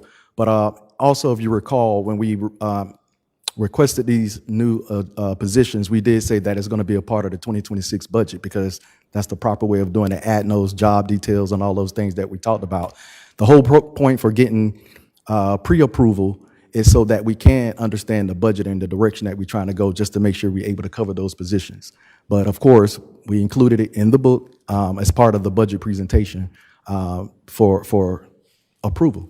So, well, the proper way to do it would have been for the council to approve and adopt all of those new positions prior to the vote that they had 2 meetings ago. When the request was made to the governing body to approve new positions, no job descriptions or pay and class were provided. Right. That is when it should have been provided then. Right, We won't adopt this budget until the third and final reading. Right, and that's Which is fair. why I'm asking all of my questions up front. All I'm asking is please respond to all of my questions. Gaslighting. They don't have to be here in the public meeting. Just please respond to my email with all of the questions that I've asked. I don't care. Please include the information that I'm asking for as well. Thank you. All right, stand by a second. Miss Vanessa, you said something earlier, I didn't hear you, in reference to the correspondence here. What was that? Forwarded to the clerk's office, and I immediately forwarded it to the governing body. So whatever was attached is what was sent out. Okay. All right, thank you. Was there anything attached? There were attachments, but I forwarded what was forwarded to the clerk's office. So whatever you received is what was sent to the clerk's office. Okay, so I'm asking Mr. Malazi and Mr. Edmondson, my requests are to you. Why are you sending it to her? Send it to me. Please respond to me and my emails, my questions, so that there is no confusion. Please. Thank you. I'll have to interject here. I would assume that happened because that needed to go into the books for this evening's presentation for everybody. It's my assumption on that. But anyway, Ms. Gann, go ahead, please. Mayor, thank you. I do have some concerns. I have some concerns because, once again, the information was given to us. It was emailed to us as well as in our book. And I don't want us wasting our time or being gaslighted on certain topics. Enough is enough. We need to either meet. I scheduled some time and met with Mr. Malazi and Mr. Edmondson and went over the budget. And I still have some questions, and I'm going to meet with you again. But I'm not going to gaslight you into thinking that you did something wrong when you provided us with the documentation and the descriptions, the job descriptions, and the layout is right here in the book, black and white. And I'll leave it out for any of the constituents who want to see it. When I go in executive session, I'll pull it so you can look over it if you want to. Every job description and every layout of the budget. And I think that's unfair. I think it's unfair to constantly target or label staff or pinpoint or point at staff like they're not doing their job when they are. It's only been a Councilwoman Gann, if you repeat. have- I'm sorry, I'm talking. Okay, are you And addressing it's your only question been to a me? repeat. If you are addressing It's only your point been a to me, repeat. I will Ms. Barber, let her respond. finish It's her comment. only She been a interrupted I you. will respond. Let her finish her comment. It has been constantly repetitive, and we had this budget review last week. And so my concern is that we take the time out to ask those questions. Councilwoman did send us those list of questions and say she was, for the record. Those were responded to in a timely manner because they're clearly in our book. And we did have, and to answer a question so you won't be gaslighted again, yes, we had attachments to the agenda items. It's not appropriate and it's unacceptable to continue to say the house is on fire when it's not. Because that picture is being painted as if somebody's doing something manipulative, and it's not. I came in here, when we sat down, I had no clue that we needed to do executive session at the beginning of the meeting like anybody else. And just like Councilman Alexander or anybody else, we are going based off of the people that we hire and the instructions and directions we're given. Now, there are some additional questions I will ask you in regards to the amphitheater or whatever the case may be. This is the second reading. We've had these discussions, and I respect that, but I expect for us to respect and not try to look and downplay our staff in the public when they've done their job, and your job is to simply read. fundamental. And I've done it, this has happened more than once. And I'm done with it. And I'm not gonna hold back. Okay. You got Okay. 4 years of it. Stand by. Okay. But stand by before you do it. Before I do that, you'll get, okay. Did you have any other comments before we go further? Yeah, let me just say You'll get your this. opportunity in a second. Go ahead. And certainly, I appreciate the work that you put in. I appreciate the work that the previous Mr. Knighton put in. See, this is what happens. This is serious business what we're doing. I don't understand why this is a joke. This is serious business what we're doing here. It's always serious business. It's serious business that we handle business in a professional manner and that we treat staff with the utmost respect. No one wants to be called out in public consistently. In a professional environment, we should set up a meeting with you offline in your office to be able to talk about whatever is going on and whatever concerns we have. The issue is, no professional would go back and forth on email 10 times. You would call the meeting and you would sit down so that we can flesh everything out. Because you don't know what the tone, there's always gonna be another question once an email comes back and forth. The proper way to do that is to set up some one-on-one time, the amount of time necessary to flesh out the questions in detail. Let me email you back, we got 20 emails going back and forth. We've lost the thought of where we started with all of these emails instead of having a face-to-face conversation. Now, you've been with the city now since when? We started, what was your start date? Today is 104 days. 104 days, right? We were 6 months without a city manager. And one of the reasons we were without a city manager is because this is how we treat our city manager. We shouldn't do that. We should understand that respect is a must. Professionals expect that respect. We should give it to them, and we should make sure that we do what's necessary. And I'm calling on everybody up here to do the appropriate thing and to ask. Now, as was stated, our meeting was last week. It wasn't 2 months ago or 3 months ago, it was just last week. So it's not unreasonable that the answers took time. If you have 25 or 30 questions, it's gonna take time to do the research and to flesh everything out to get you an answer. 7 days is not bad. I've been doing this job for 10 years. And getting the answer to 35 questions in 10 days, 7 days is not unreasonable. It is playing it out to be that way, but it's not unreasonable. And let me say this again. I have a vote of confidence in you, Mr. Edmondson, you, Mr. Malazzi, and all of our staff members who are doing a great job because you operate under a tremendous amount of unnecessary stress. Because instead of members coming to you before the meeting with common courtesy and respect and requesting the information that could be brought to you and then giving you the appropriate time to respond, I don't even know how I would respond to 35 questions at one time. On a via email, how do I respond to that without coming to the meeting and sitting down in the room with you and fleshing all of that out? All of us up here, we are professionals, and that's what we would all do. I'm calling on Councilwoman Barbara, anybody up here with that many questions, not to do this at a public meeting, but to ask for a private meeting and to go in and sit down and to get each and every last one of these questions answered. I'm glad that you came and you had the evidence that you have everything in the book that has been requested.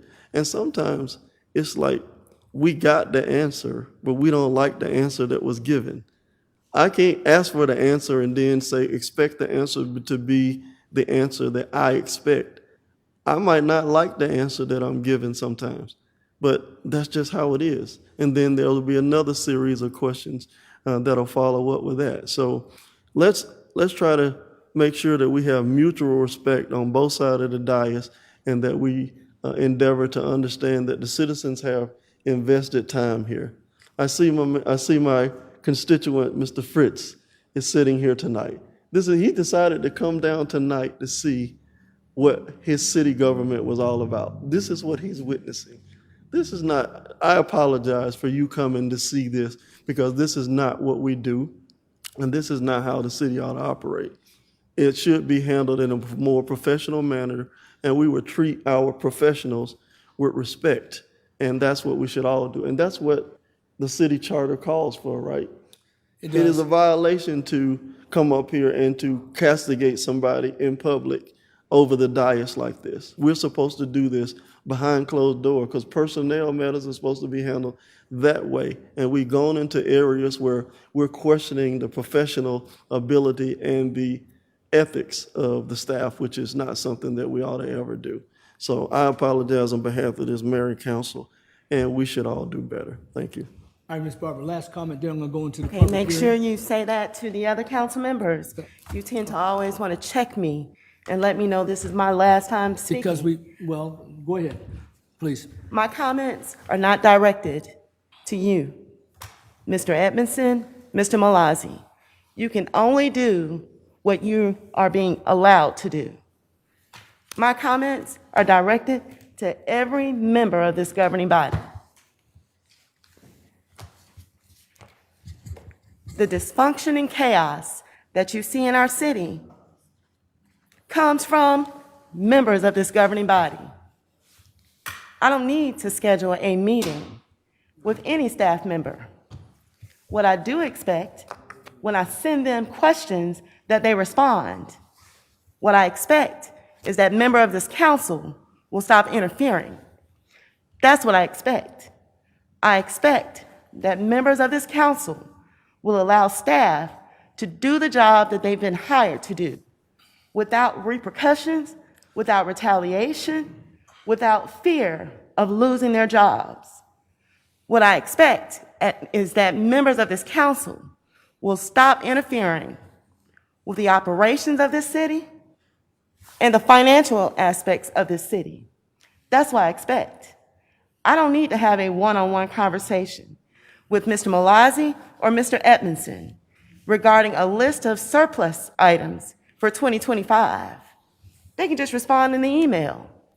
I don't need to have a one-on-one conversation with Mr. Malazi or Mr. Edmondson regarding a marketing plan. I just sent the email. Respond to my email. Respond to me. I'm the one who sent the questions. I don't need to set up any meetings with anybody. Respond to my email. My comments and questions are for the public's knowledge, because I want them to see how their government is being operated. I want them to see how their city is being managed by these people. These are the same people who said that they didn't know how we were able to mismanage $32.9 million. They didn't know.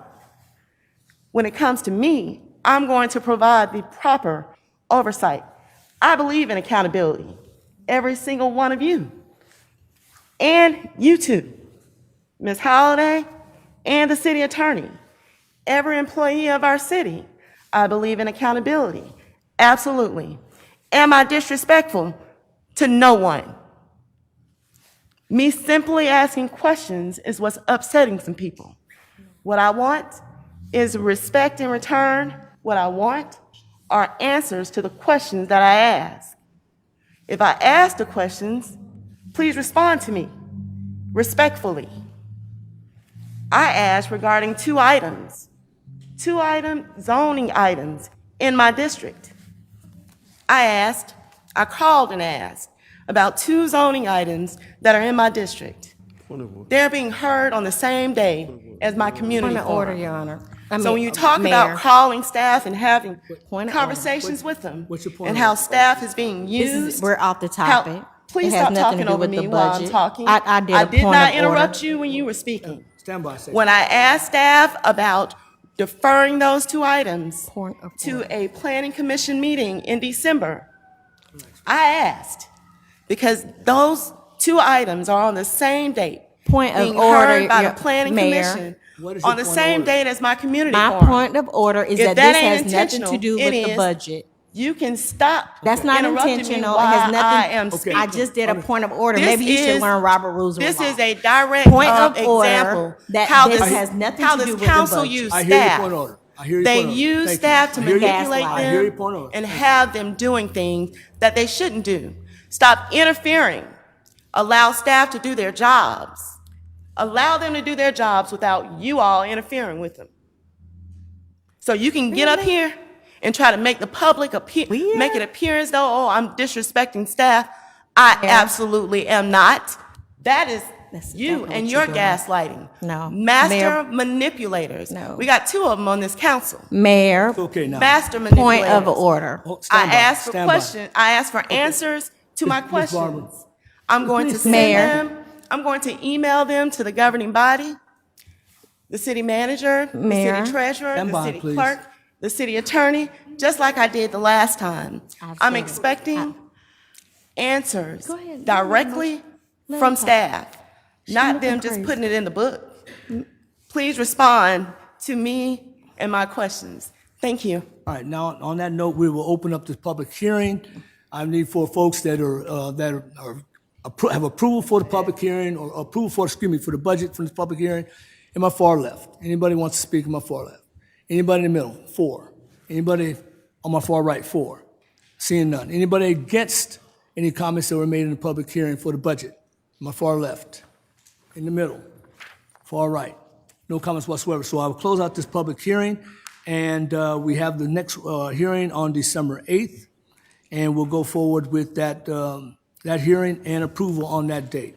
Now we'll move on. Actually, what it is now, we have an executive session. So we put the executive session early. They have some issues to take care of. So I'd like a motion to go into executive session, please. Mayor, I'd like to move that we go into executive session for real estate, personnel, litigation, and cybersecurity. All right, is there a second to that motion? Second. Mr. Alexander, second. All in favor, please indicate.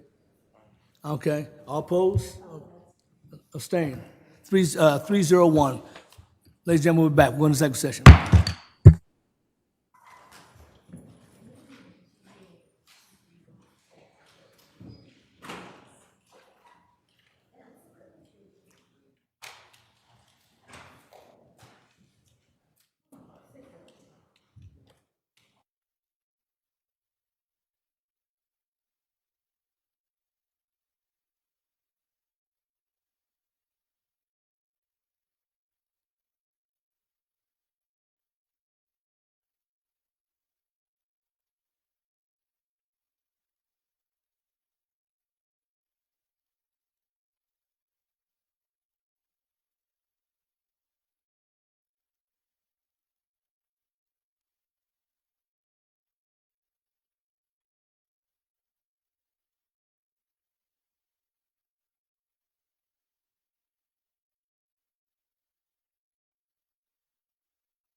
that they went and got 3 quotes and they took from the lowest quote that they have. And I know we said discount cars or whatever case may be, but I can't remember. Maybe if one of y'all can come up and kind of explain to me real quick who we were going to try to go with, or and what was the reasoning for it. And just say, I would just say, if you want to, what language do you want about the 3 quotes? Do you want the 3 quotes housed within the department or city manager? Just like we normally have always had the 3 quotes, because it's not so special that other people couldn't operate on it. I mean, couldn't repair. It's not a special repair. It's not a special equipment. You know what I mean? It's not something that other businesses don't do. So can you tell me why we were going with a particular business? So there's a distinction between general maintenance and repairs. So general maintenance, I'm taking the vehicle into a shop, maybe it needs new tires, maybe it needs new wiper blades, internal and external cabin filter, air filters, fluids, that sort of thing. So the easiest way I can explain this is simply this. So if you take your personal car and you start searching online, you can find a multitude of different vendors and manufacturers to replace the tires on your car. There are only 4 approved manufacturers for pursuit-rated tires in the entire United States of America. So the only distinction really between those two, for example, we were primarily using Legacy Ford. So in order to be good stewards of the taxpayers' money, we started seeking out to see if there was a lower price for those only 4 pursuit-rated tires. Currently, unless we start buying in a huge bulk, because where I came from, in a county municipality, they're able to buy in much larger quantities, and they're able to get cheaper pricing, obviously. So with us, Discount Tire, not by much, was able to beat that price by $12 over the dealership. And the requirement is for them to maintain those tires at any given time. Currently, the deal that we have with Discount Tire is they come to our facility once every 2 weeks. There is no additional charge for that.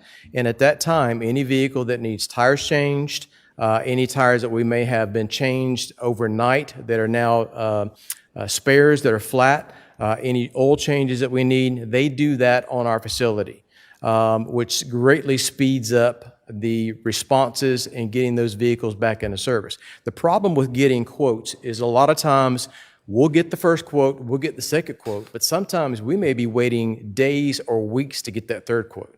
Unfortunately, companies are not as responsive as they once were, as we have found with the supply chain.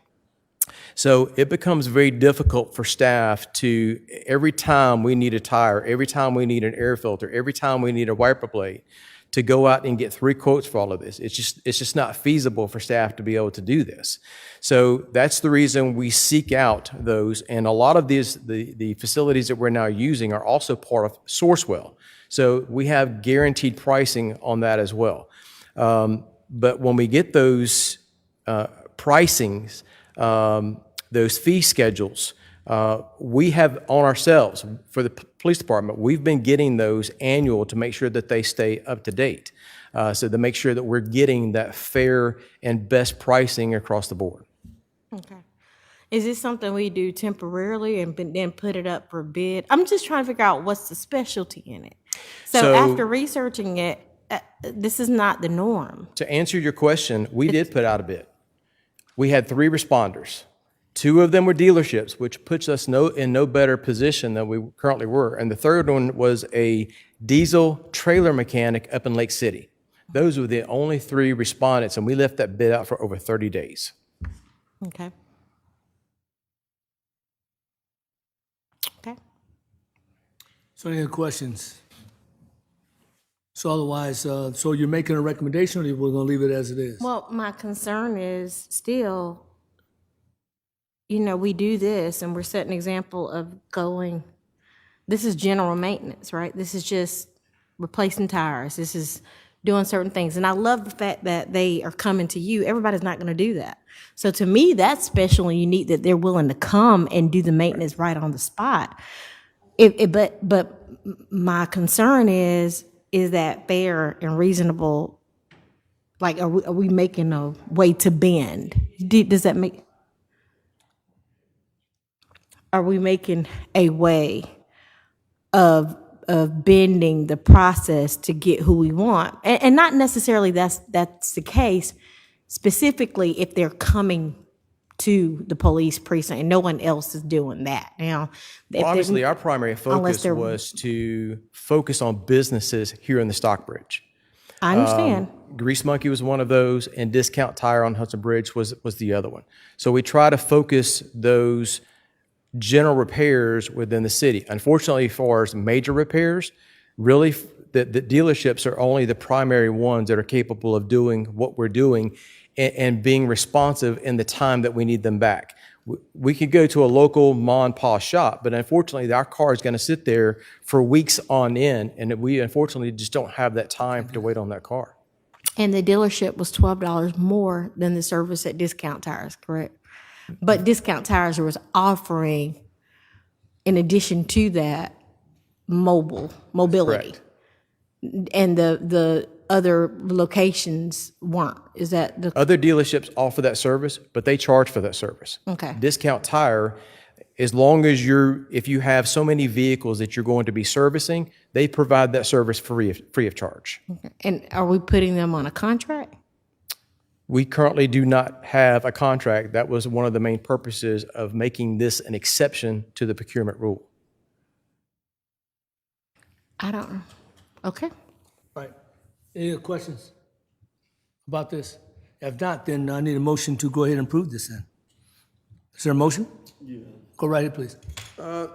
This is in the city. The District 5 Discount Tire is located in the city. Yes, sir, that's correct. That was one of the things. And then as far as our procurement process goes, that we passed several years ago, they get additional points for being a local business in the city. I would believe. I don't know, Mr. Washington, you might have that, but when we passed our procurement policy several years ago, there were scores, and one of the score bases was if they were in the city or they were a local business, they would be granted some additional points.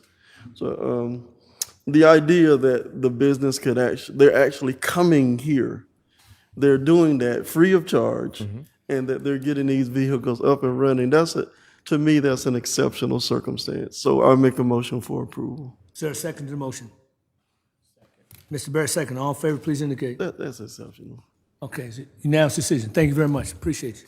All right, new business. Council consideration to approve the Stockbridge Citizens Police Advisory Council policy to be amended with respect to member terms.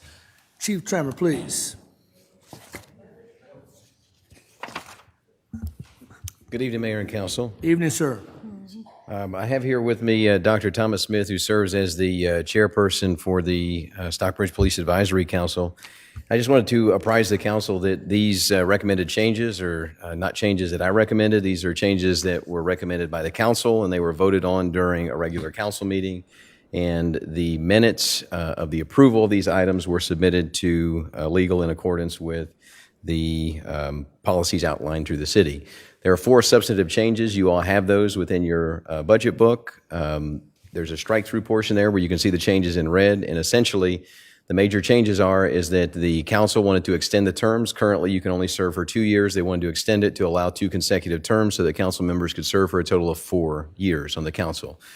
The second requested change was that the council had voted on making it a requirement for any member of the advisory council to have to go through the Citizens Police Academy within 6 months of being appointed to their position. The fourth was that they changed the time of the meetings from 6 o'clock to 6:30. And then the last was that it listed me as the police chief as the facilitator and overseer of the meetings, and that language was modified to make sure that it's the chairman or the vice chairman of the Police Advisory Council. And we are requesting your approval for those changes. If you have any specific questions, I'd be glad to address those, as would Dr. Smith. I have one question. Go right, please. Just one. The academy class, you're not required to, like, now. So for instance, my appointee, I don't know if she went to the class or not, but if she did not, you're not making her required, I mean, she's already grandfathered in, correct? You're it not says making them all required newly- to take, it's the newly duly appointed, correct? Not correct. those that are already on your own cap. That's correct. The language says all newly appointed members of the advisory So council. current people are grandfathered in a sense, I guess you may But say. I'm going to say this. Okay. I'm not sure I'm okay with that. They want to serve, let them serve. They might not have to go to the police academy. They just serving their objective eyes to do what they want to do. And certainly if they choose to do so, I'm okay with that. But forcing them to go to the academy, I don't know about that. And certainly some of the people have not already been to that. Grandfather them in, yeah, but is it fair to the new members that the original members didn't have to go? And certainly I understand the value of it, but people are busy. They might not have the time to devote to the class, but they would certainly be able to serve admirably, as we've had people be able to serve without going to the academy. So I'm okay with the other three, but that particular provision, it puts, if I'm somebody who might not be as mobile, might not have transportation to get to all of those classes, I might not be able to do that. So I have some concerns about that provision. How about maybe highly recommended or recommended? you say? Recommended would be okay. You know, something like that might work. Yeah. I will say this, that of the 12 members who sat on the advisory council, all but 11, Ms. Gant's appointee, have been through the Citizens Police Academy. Anyway. Dr. Smith here can speak specifically. All of the members, with the exception of Ms. Reese, who was the nominee by Ms. Gant, had voted that this was something they thought was valuable. They've all been through this program, and they stipulated that it's difficult for people to weigh in on decisions and to have an understanding of how the police department operates if you don't know the particulars of the police department. So again, I think Dr. Smith would be the best to speak to that, because this, again, was not my recommendation. This was a recommendation of the council. Yes, and Councilman Alexander. Yes. The academy, what we're finding is the academy is going on tonight, that the people that are coming to the academy, they really want to be involved. They want to learn more about the police department and how they can interact in community relationships with community policing. So we as a committee, and Mr. Alexander, yeah, I agree with you. But yet we determined and we found out that by having a better understanding of Stockbridge Police Department and the ins and the outs, that helped us as volunteer citizens of Stockbridge who want to see our city improve and be better.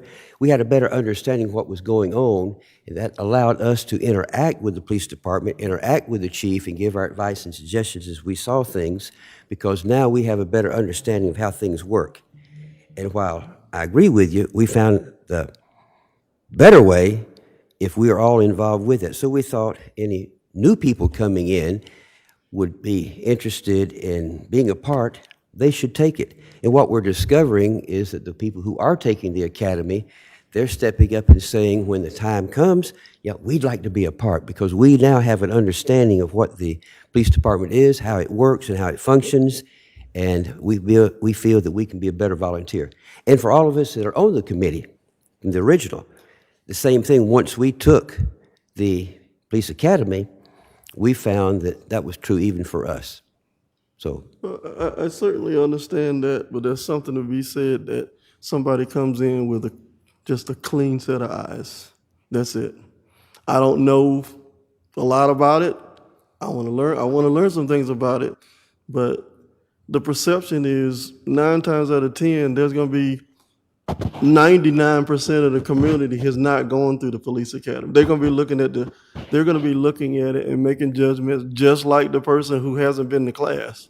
Now, when something happens or something goes down in the community, they're not going to have the access to the Citizens Police Academy training. They're going to be making the same judgments that person is going to be making without the training. So I want my representative attached to the community, and I want to say this, I don't want them to have too much access, because I don't want them to take on the mantra of what the official statement. I want them to have a completely unbiased statement from the outside to be able to look at it and make a decision like that. I understand the value of them understanding the way that things are done inside the department and maybe the department's message that you want to be out to the community, but that's not how it's going to be received when something happens. So I understand the rationale behind it. I agree with the mayor that I would say that it would be strongly recommended that anyone would seek this out, but that it wouldn't be requirement, because now I got to go out and I got to find somebody willing to go to the committee meeting, as well as somebody who's willing to serve on the committee. Sometimes they might be willing to serve on the committee because it's a once a month requirement versus going to a series of classes, and that would be up to them. That's my point of view. The council is going to vote how they want to vote, but I certainly would say strongly recommend it, but it wouldn't be a requirement. Questions on this side? Go ahead, please. Good seeing you, Mr. Thomas. He and I went through the Citizens Police Academy. We were the inaugural class for the Citizens Police Academy. I strongly support all community members' participation in the Citizens Police Academy. Why? Because you learn the operations of our police department and its uniqueness. I know with all of the other boards, council just pretty much anyone who wants to submit an application to serve on one of the boards, we just normally approve them. But there are certain committees and boards we want to make sure that people are informed, educated, and really understands the function of the board. I wouldn't want someone to just want to serve on CPAC without knowing that our police department doesn't provide animal control services. I wouldn't want someone to be appointed to CPAC without knowing that our police department doesn't provide 911 service. Those are basic responsibilities that anyone who goes through the CPAC or the 6-week, 8-week course, you'll learn all of that. So all of the fundamentals would be learned through this CPAC course or Citizens Police Advisory course if they take that first. So I support what the CPAC committee is recommending to the council to make it a requirement. It is necessary. Anyone who wants to participate on this particular board or committee, they must show a level of commitment and dedication. And that means going through the 8 weeks course. That's my take. And if there's no other questions, comments, I'll make a motion to approve, sir. All right, Mr. Barrett, do you have any comments at all? No, I've already stated my position on it as well. All right, so what is your motion? My motion is to approve the recommendation from Mr. Thomas of the Stockbridge Citizens Police Advisory Council policy as amended and recommended by him with respect to member terms and all of the other conditions that they recommended. Okay, is there a second to that motion? Mr. Barry, second the motion. All in favor, please indicate. All opposed? Okay, 3-1, motion passed. Thank you, gentlemen, appreciate it. Thank you. Thank you. Thank you very much. Okay, council consideration to approve this, oh, excuse me, back up. We already did that one. It's 3-1. First reading, council consideration to approve FY 2025 budget amendment ordinance. Mr. Malazzi, please.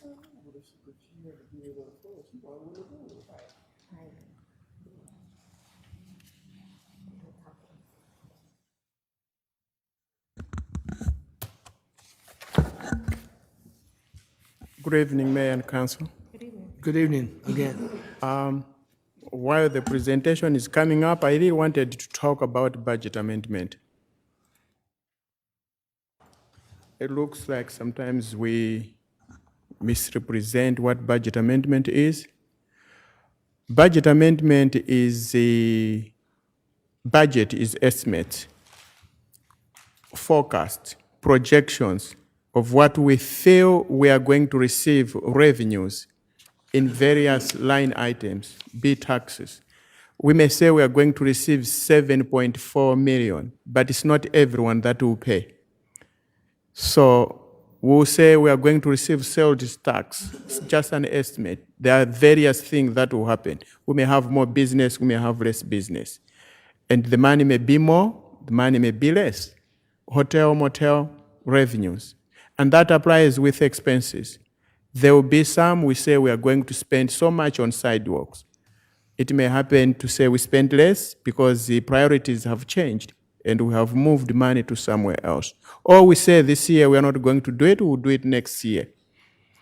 So with all those projections, there come a time halfway, you committed money somewhere else, you say, okay, why should we give money to public works while community development, they need more money and they don't have? So we may move. That's the time you can move. I'm just giving an example, not that I've got anything with public works or community development. Or the city manager may see something. Okay, let me do this. Council may say, how about this one? And sometimes we overprojected. You have to come home. Sometimes we underestimated, as you see some revenues. You have to up it up to avoid having a 600% increase in sales tax, because we budgeted 5,000 and we have received 16,000. So you bring it to where it's supposed to be. That's budget amendment. And when you are doing budget amendment, you have revenues, you have expenses.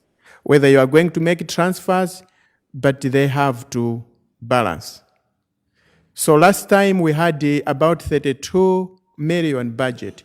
The major purpose of that, or the major difference of that, was that many of them, they didn't budget. In the budget, they put 000. But we had revenues, T+, SPLAS,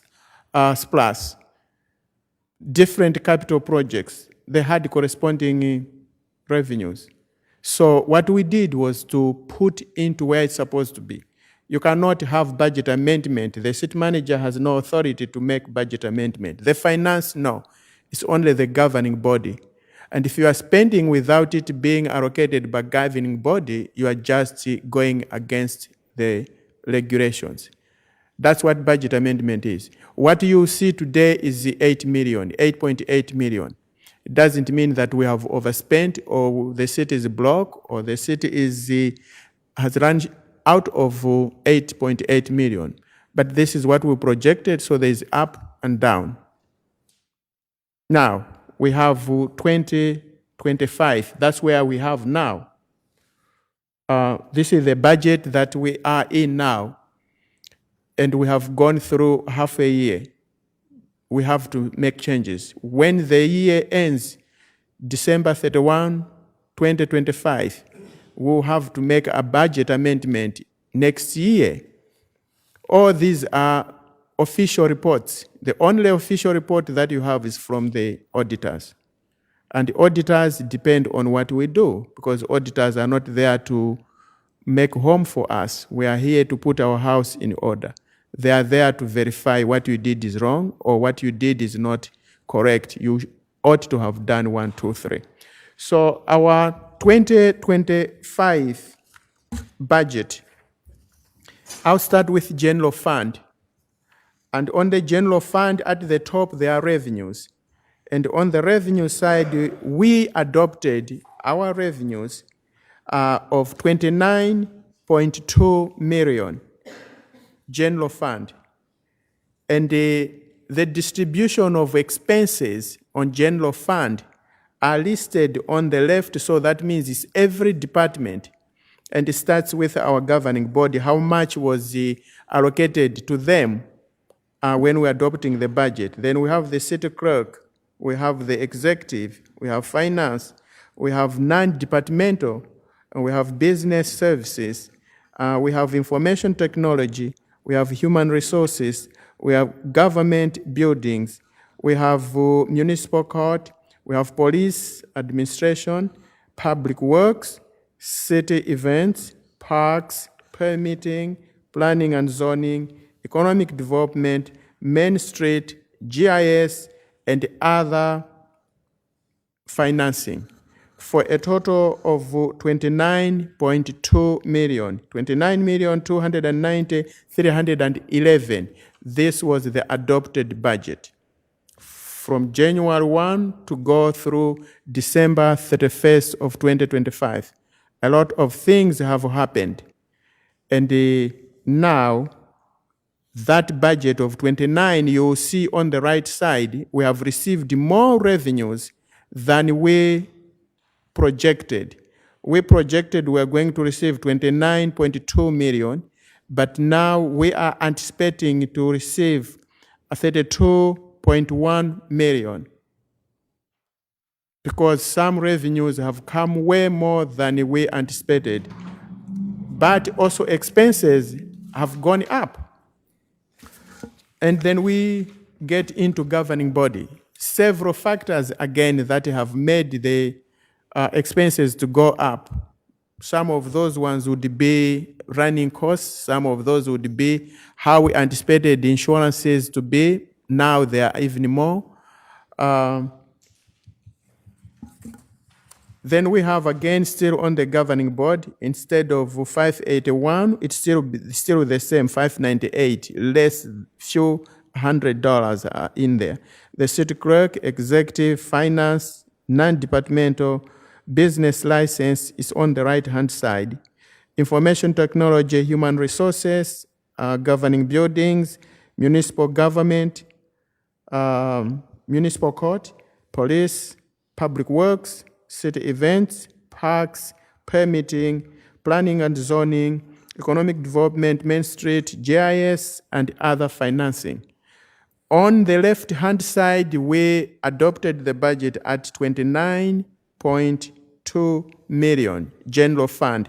On the right-hand side, we are projecting to end the fiscal year come December 31 by having 32.1 million. This will be much, much closer than what we adopted. Come January, February, you will see that 32 may be 31, maybe 33. So all is projection, but we want to go as close as possible. There is no running short of money. It's a good news story. Second page, that is to do with the other funds. We have various funds. General fund, as the name applies, is general. The rest of this one on this page, they are specific purposes. General fund is different, but these are specific. We have confiscated assets. As you will see, budgeted 0, but we got at least, we have 338. Then we have property and the evidence. We have red speed. We have ARPA funds. ARPA was budgeted 0, but you will see on the other side we have spent. I talked about 1.9, because when we received ARPA money, we didn't put in separate. We put it in general fund. General fund used that money, but we are obligated by the funder, which is the federal government. We have to fund. So we are funding ARPA because we used ARPA money. So you'll see 1.9 until those projects are done. That 1.9 is being allocated to fund the project. Or else, as you remember, we were supposed to have refunded 2.2 million. So this is the end of it. We cannot have any new projects funded by ARPA because there's no funding. And then we have grants. Hotel, motel, we are on the left-hand side. Hotel, motel, you see we budgeted for 425,000. We expect it to be the same. So there's no change. On the amendment, it's the same. We have SPLUS 5, we have SPLUS 6, we have TSPLUS, urban development, that is to do with the loan funding. Citywide projects, you'll see that we didn't budget anything and there's no amendment. So it's 0 this side, 0 this side. DDA, Citywide Development Authority, Public Facility, the one that we are talking about, that's where there is that of our 14 million, but here we are budgeting how much are we expecting to pay in debt. So that's the one that you are seeing, 4 million, and we're expecting to spend the 4 million until the debt changes. Impact fees, we budgeted nothing, but we have already received 1 million. Cemetery, that's 10,000. There will be no change, 10,000, but there will be a change in 2026 because there will be some developments that will take. Then water, sewer, stormwater, sanitation, conference center, and amphitheater. We adopted our 2025 other funds, that is 64, and we are, that's 34, and we're expecting to have 40. Some we didn't budget. As you have seen, some they are zeros. That's where you have 34 million. But including everything on the right-hand side, we have that 40 million. That's what we're expecting to have. So in either way, there is revenue. And the last one is the summary of general fund and other funds. General fund is the one that you have already seen, is 32.1 million.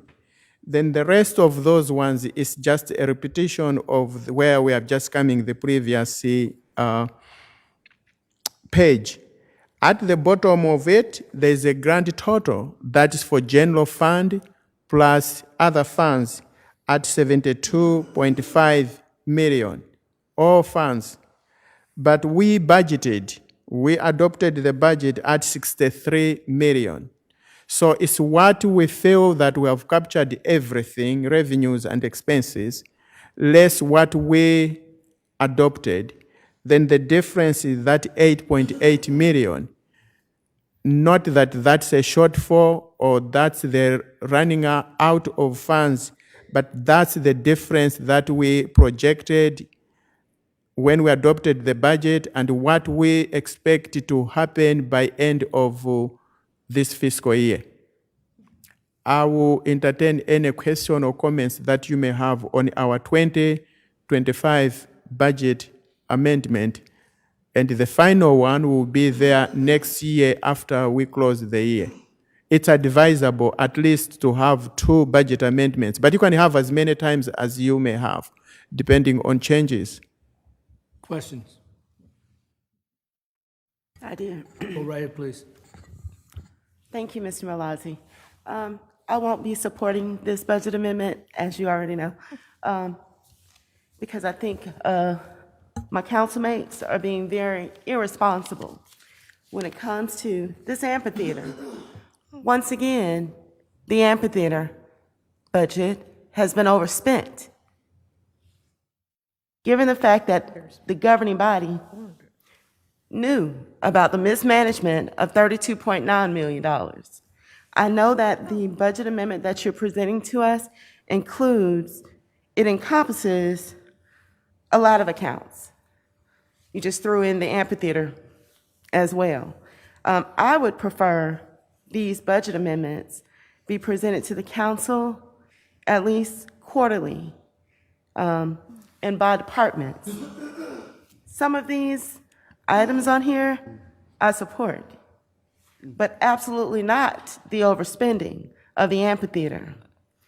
I've been very consistent in my message. When I supported and approved adopting a millage rate, I said no tax dollars, none of the millage rate that is collected would be used to fund free events in the amphitheater. I believe that's exactly what's being used to fund this amphitheater. No marketing plan, no sponsorship plan, or maintenance plan was in the packet. I know either you or Mr. Edmondson said it was in our binders. It's not, nor was it sent to us via email. There's a reason why I'm asking these questions. I want to make sure that I am fully aware of how our government is being operated and how responsible we should be to the taxpayers, but we're not. We're constantly overspending. I want to see at least one solid budget in which this governing body adheres to the budget and not allow the overspending. I'm not going to support this budget amendment. I understand you need the council's approval. They'll support it because they all agreed and supported the overspending of the amphitheater amidst all of the other discussions that have been had earlier this year. Thank you for your presentation, sir. And I mentioned about events that 2 employees were omitted. Without budget amendment, that means we can't end with events to pay. We can't pay. It's you who can. The city manager has no authority to move money from one department to the other. So we have to move where we underspent to where the money is needed and vice versa. About amphitheater, I think the city manager touched it a bit that he has got a plan, so that plan will come in down the line. But budget amendment is one of the most important to remain fiscal responsible. So where there is less, we move money. That's the time we move money where it's really needed. Okay. So at least quarterly, it may not be feasible, but 6 months is the standard.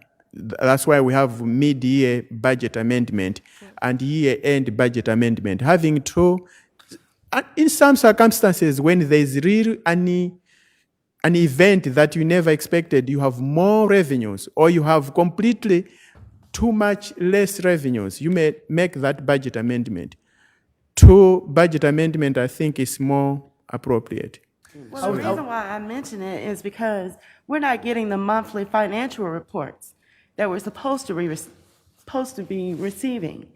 If I had those monthly financial reports, and I know there are members of the council that don't want you to send them to us, don't send it to them. The ones that don't want it, don't send it to them. Please send them to me.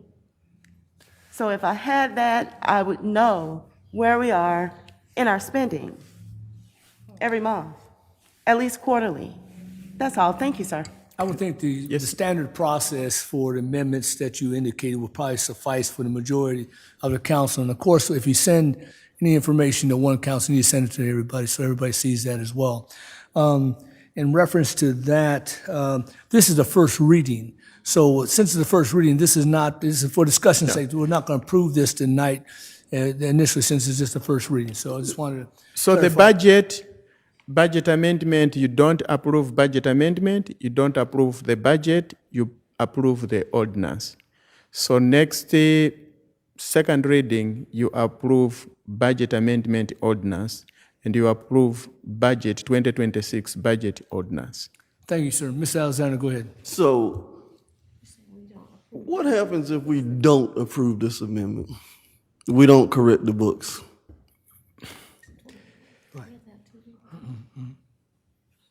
You will make the staff, because we have to operate. So you make staff do things that they are not supposed to do, which has been happening. You remember one time I said, we let you down because we are doing things on your behalf.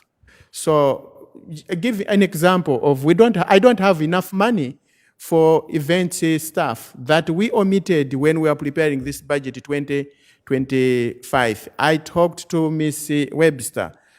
Just hold on. Like now, the only way, there's no way out.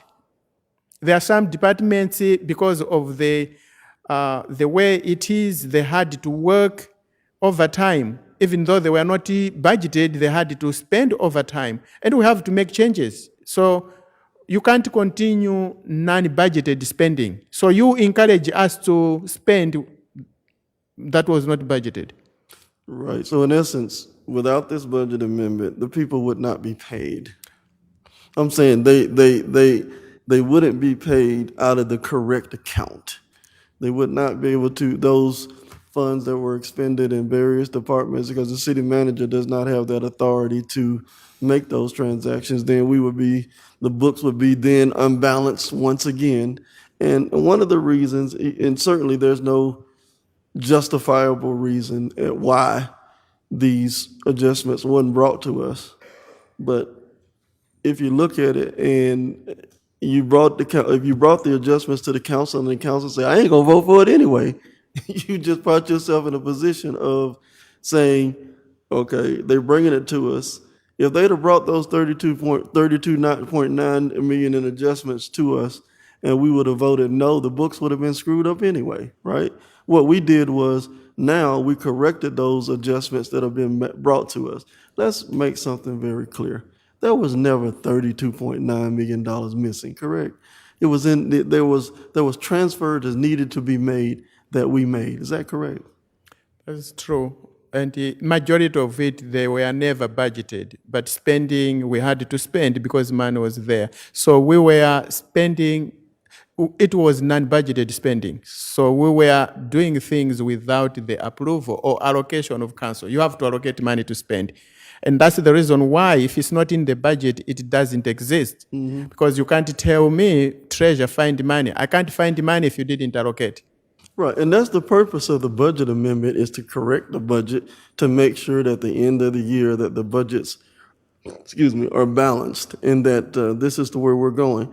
And as we go along, what I want to take my time and I want to explain this so everybody understands. The original amphitheater budget was set at $2 million for 2.6 million for 2 concerts, right? The first year, or was it 2 or 3? Two concerts the first year, right? In 2023, in 2024, and 2025, for some unknown reason, those numbers were not changed when we had 15 concerts one year and 12 the other year. The issue is the budget was never adjusted. So the staff was adjusting those budgets inside the line items.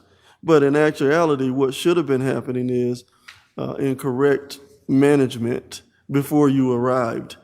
The budget for the amphitheater should have been adjusted upward in order to account for the actual budgets instead of leaving it at $2.6 million for 2 concerts or thereabouts in what we're speaking. So no one in plain layman terms would have ever thought that you could get 2 concerts or for $2.6 million with a grand opening and that you would be able to have 15 concerts for the same amount, right? That it just doesn't make common sense that you would be able to do that. And I think going forward, this council is not going to sit there and set the budget at $2.6 million. I would expect that the city manager would not recommend an unreasonable number like that, because we've exceeded it every single year. The number needs to be set at where the actual budget is. This year, you're showing what, $4.4 million? That's probably where the number needs to be at, somewhere in that range, in order to make it happen once we get all the data back in. You got to set the budget at, you can't say, okay, the budget for the police department is $8 million this year, and then you want to increase the budget, you want more police officers, you want more staff, and then say, oh, we're not going to increase the budget at all. And as I think the city manager has put very eloquently, is it's not the benefit of the ticket sales. It is the overflow. It is the economic development surrounding this area. This area was depressed and dead before we built the amphitheater, dead. Now we have Burlington that has bought and is opened up here. Burlington is open here, right? We have Frozen Smoke open across the tracks. We have Crown Pizza that's open across the tracks. We have Peach Cobbler Factory that's open down the street. Numerous other businesses are coming to the area. The old Burger King that many people have asked questions about, a Panda Express is coming in the old Burger King on Highway 138. 7 Brew is coming right there in the Walmart parking lot. The overflow economics, you can see it.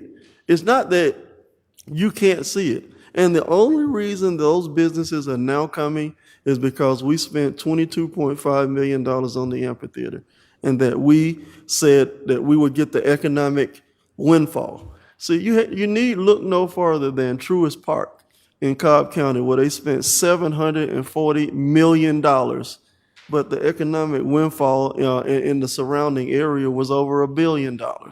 And that's what will happen.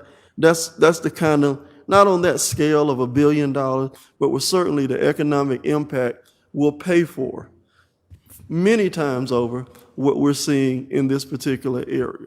So again, right here, I think later on, the Planning Commission, Tim Hortons Coffee is coming right there at Rock Quarry Road and North Henry Boulevard. Those businesses aren't coming by accident. They're coming because we invested in ourselves. And we showed the world this area, which was depressed, is now Class A. The amphitheater is Class A. The City Hall is Class A. Over across the street, we reinvested in the businesses in downtown. The Publix is invested. See, I was just at a ribbon cutting, right, Friday, Mayor, right? That's right, absolutely. We were at the Burn Boot Camp. Right. They spent $500,000 remodeling that building down there. They had been sitting there depressed for numerous years since, I think, Probably a good 3-4 years. yeah, I think it was Tulipi's restaurant that was there previously, Commissioner Thomas's restaurant before she got into politics. It had been sitting there empty until that time. Now a new business is in that location. And we're going to do the study, and we're going to show you what the umbrella looks like in this area. I would dare say the Jodico development has benefited from what we've done in the city center too. The whole total aspect of what Stockbridge looks like has changed because we invested in ourselves. So I certainly appreciate the investment, and that the courage that this council has shown in turning around this completely area that was so depressed that nothing was coming here. The first 4 years or 5 years that I served on council, and you served on council, Mayor, and Councilwoman Gatt, y'all served on council, there was absolutely nothing going on in this area, nothing. There was no development, and people were fleeing right and left. So what we've done is we've done it, we've invested in ourselves, and the windfall is showing up all over the city in different areas. And the last thing that I'm gonna point it out, we have had balanced budgets, right? We balanced the budget. This budget is balanced, and that's going into 2026. And as a matter of fact, this budget has, as you just indicated to us, there's $32 million in revenue, right? And then there's $29 million in expenses. That's what you just showed us on the diagram, right? We adopted 29.2 million. Mm-hmm. Revenues have grown up from 29 to 32 million. Mm-hmm. Right. So revenues have gone up from 29 to 32. Now, again, what is explaining that total increase in revenue in the city? The economic development that we've invested in ourselves. So young people like Mr. Fritz over there can have activities in the community, and we can have college people like Jaden there to come back to the community with a job, and they like to invest in this community, and that they could be here and they could live here, and they don't have to live downtown. They can live in the suburbs, and they can spend their money right here. The young professionals is what we've been missing. I look forward to having more young professionals move to the city, because the population, and the one thing that we understood, and I'm going to close by saying this, the Downtown Development Authority did a study. The average home built in this downtown area was built in 1966. What young person wants to move into a neighborhood with 50-year-old homes in it, right? Now, all of a sudden, we've had numerous developments. I look at Diamante down the street. Young urban professionals are moving there right next to Publix, right across the street from the park. I say mission accomplished. And this is the vision of the city. And that's the direction that we're going in. So I appreciate the courage of our councilmates. Thank you. You had something, ma'am? I did. ahead, please. Just a couple comments. Number one, the council was not aware, and nor are we claiming that we mismanaged any funds. As we've stated before, you've provided us notice of the policies and procedures that did not come before mayor and council until this year, this summer, and we are still straightening those out. In addition to that, the budget amendment that you just presented to us, I kind of cringe because like I said, the moment we started and broke ground on the amphitheater was the moment that I started looking at what's the next project. Not harping every single day on the amphitheater. And I'm not trying to brush over it, but the budget, there are so many more amendments that took place. And I think people are they want to beam in on that and act like the conspiracy is, oh, that's where the money went. That's all of it. That's where it came to. And that's not true. It's not. If you look at the numbers and the amendments that took place, the actual spending versus what the budget was for, it was in every single department that did not come back to us to get amended, not the amphitheater. And that includes governing body, city clerk, executive finance, non-departmental, business services, information technology, human resources, government building, municipal courts, police administration, public works, city events, parks, permitting, planning, zoning, economic development, Main Street, GIS, and other financing.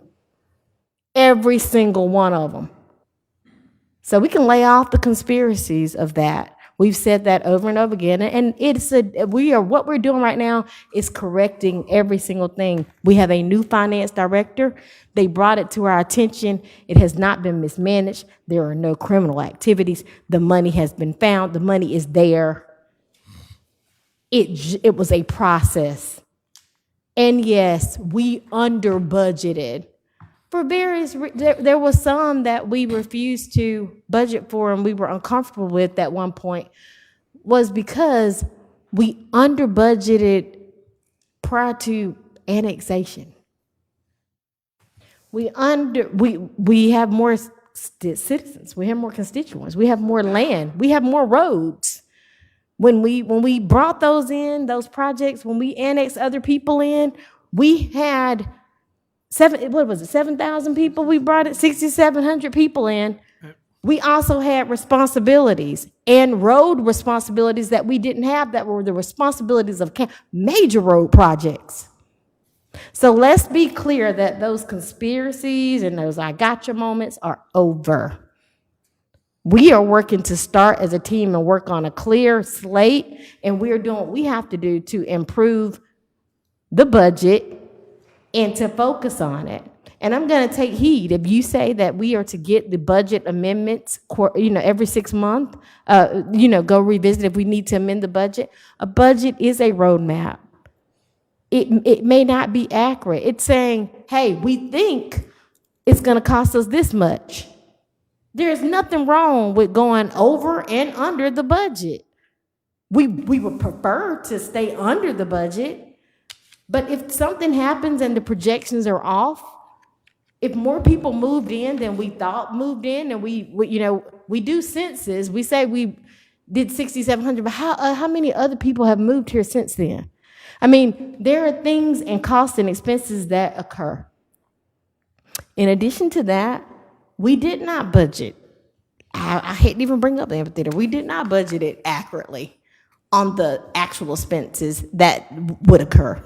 We're trying and we're learning, but we also, the problem is we would be irresponsible for not voting. It's irresponsible not to vote.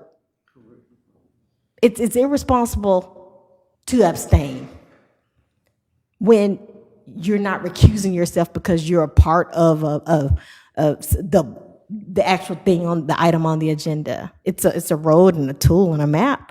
But it's irresponsible for us not to vote. Unless, again, there's a reason.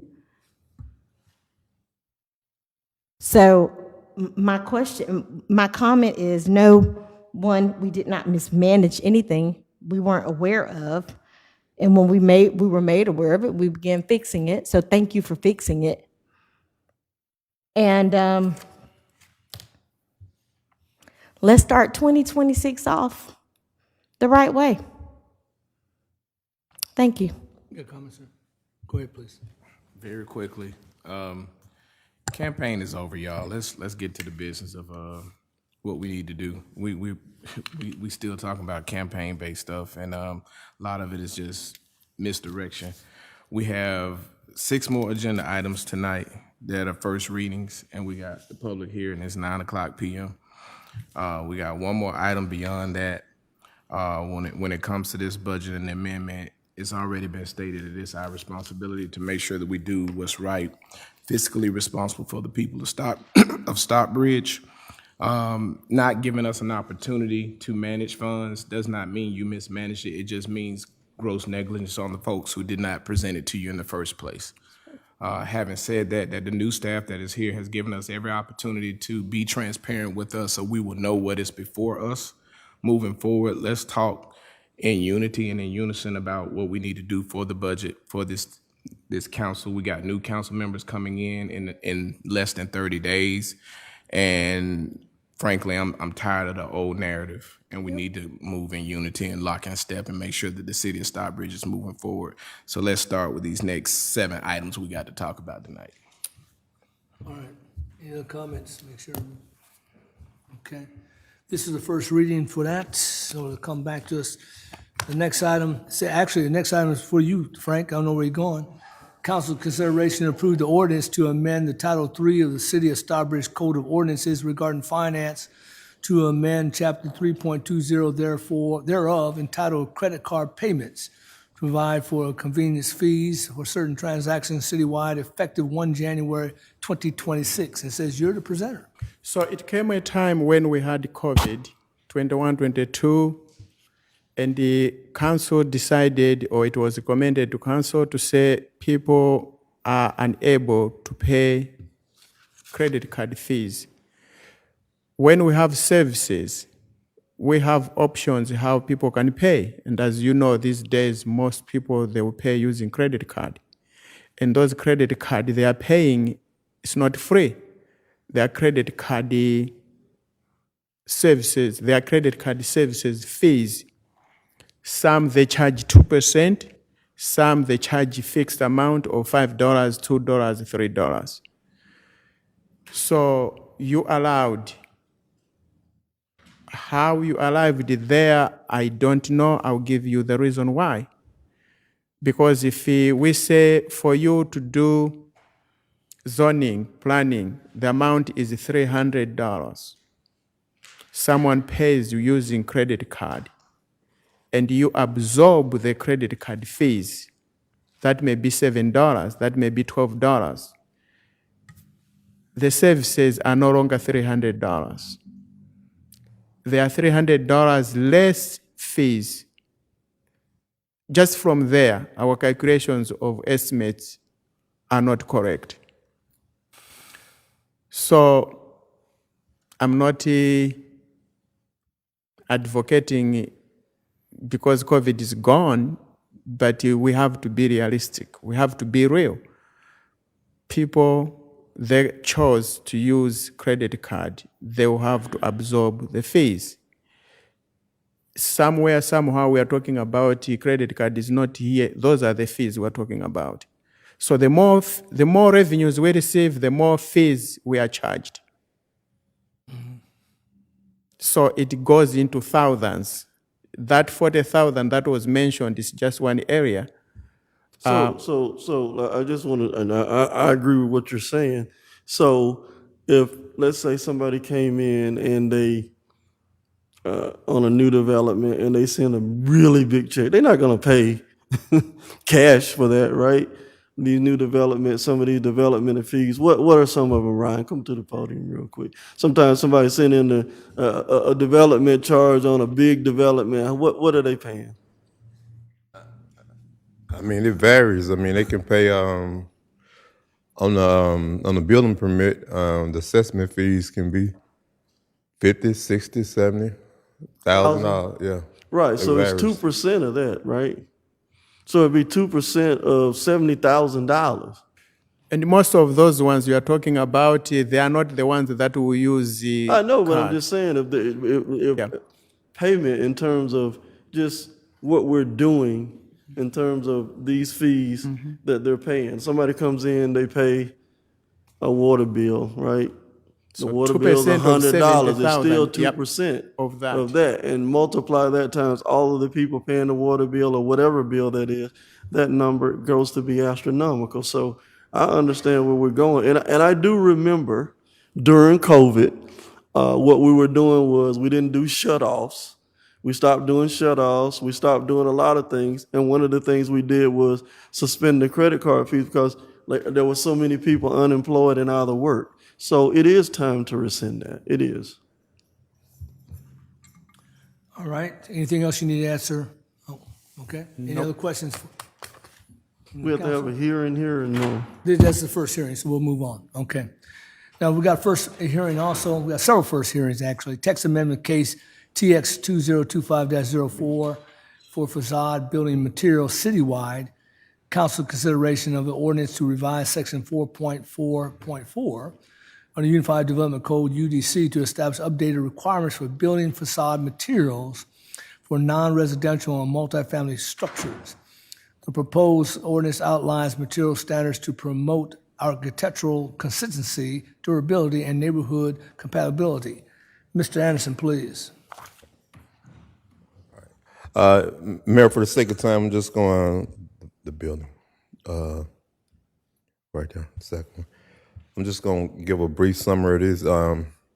Basically, what we're requiring on this text amendment is that all commercial establishments, all multifamily, all duplexes, and things of that nature be 75% brick or stone. And there's other list of acceptable materials, but the primary facades and at least two sides have to be brick or stone.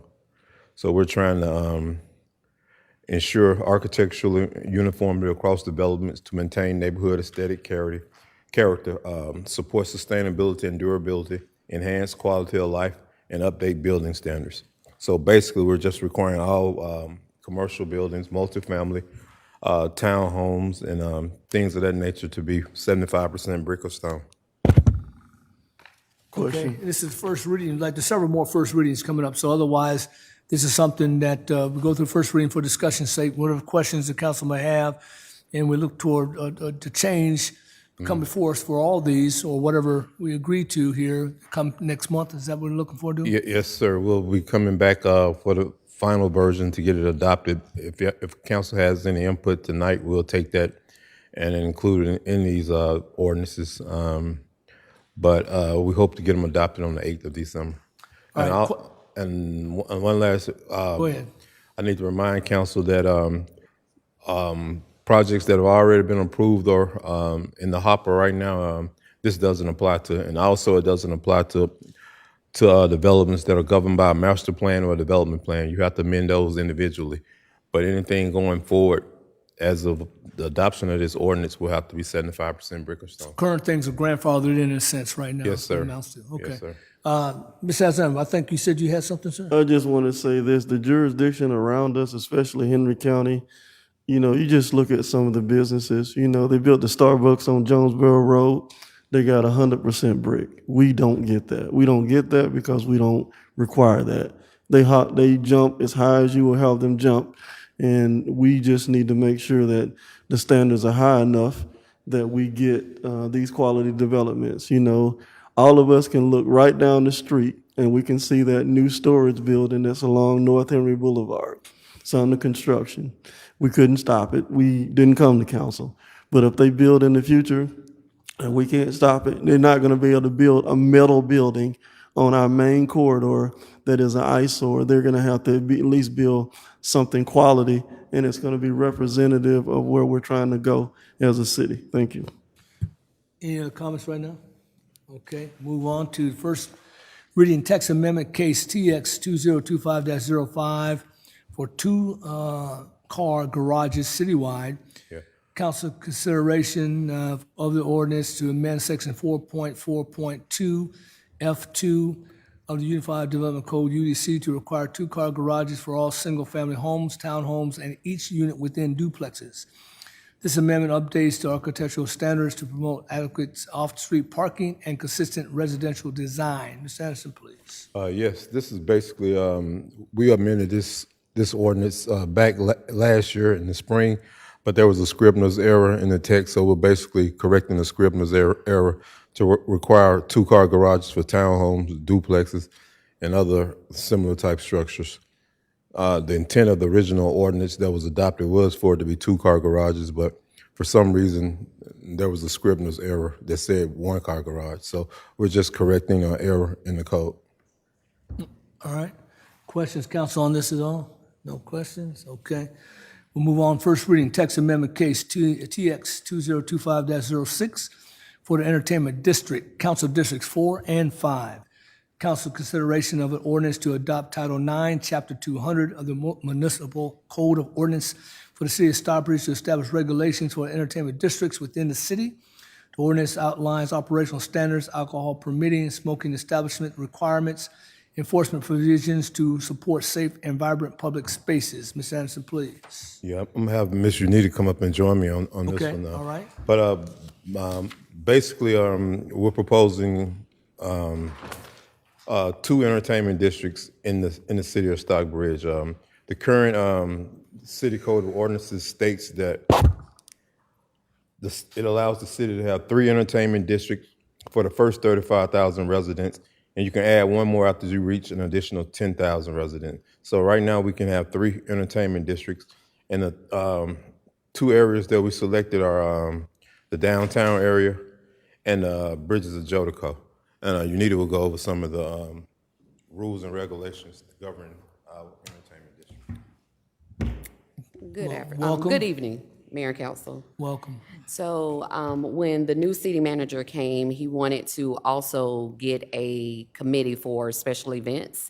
And in that committee, this is one of the it's one of the 3 ordinances that we all kind of work together to kind of develop and try to figure out some things that we can add and enhance to the city of Stockbridge. And one of them is the entertainment districts, with downtown and Jodico being 2 of the premier places for events and nightlife and things to happen and help with everything, especially with the amphitheater. That is one of the things. And one of the main things that will also come with the entertainment district is to make a lot of the businesses get clear cups. It's going to be open containers, because this is already an open container district down here. So if we go ahead and approve this, it will make it that what all businesses will have to get clear cups. It will be 16 ounces. They will have to have their label on there, and they can't have nothing but one drink come out of the business at one time. So those are some of the things that we were asking for you guys to look at and adopt, on December 8th for these 2 entertainment districts, and for us to look for another entertainment district in the future. All right, good deal. Now I was going to ask you're there, Unita, but ask Mr. Anderson, what do you think that 3rd entertainment district would be? I got an idea in my mind, but what do you think that would be? We're thinking about if Patrick Henry unfolds a certain way, we're thinking that's a possibility. But what's your suggestion? Well, I was just thinking, we got a bunch of restaurants right around on Rockroy Road, really, too. But I don't, I don't know. Well, yes, it intersects with Eagles Landing. So, but I was just wondering about that. But Patrick Henry, as you get on the south side of Patrick Henry, closer to Jodico. Yeah, okay. I was just wondering what the 3rd one would be. Just a curiosity question. Yeah, I was thinking Patrick Henry, but because it's going to unfold similar to how Bridges of Jodico unfold. But yeah, hopefully we're going to have 2, because when the next census is taken, we will be at over 45,000 residents. So there's a possibility for 2. Okay. But yeah, we'll do staff will do an assessment and an analysis of the way the trends and development patterns are occurring, population centers, and the way people are moving.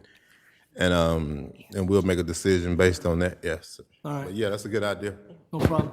And also, that's on the next ordinance. All right.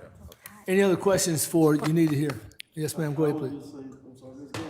I have one, and I agree. I think that we might need to consider Patrick Henry with Jodico in a certain degree. It kind of ties in together. But my concern is the Development Authority has also too brought up a entertainment and food district, and it is in District 1. It is, we have we have another development coming, and maybe, we do have another hotel that applied, right? And then we have a couple other, some land that might have, and they have already brought interest, and I haven't had a chance to talk to Mayor Council about it yet, but, they asked recently in our last meeting about, a food and entertainment district. So we'll just come back and amend that code to take the restrictions off on the limitation, maybe to increase it to 6. Okay, So we can address it when we get there. thank you. Any other questions as far on this topic? I just had to say one thing. Certainly, I'm supportive of that. Let's have as many as possible. All of those drive economic development. And certainly, what I see is I see Jodico and Patrick Henry kind of being right there together. They're the same. To me, this one. It would be one big entertainment district. And then I see Eagles Landing Parkway being potentially another one where now we have Frida's over there.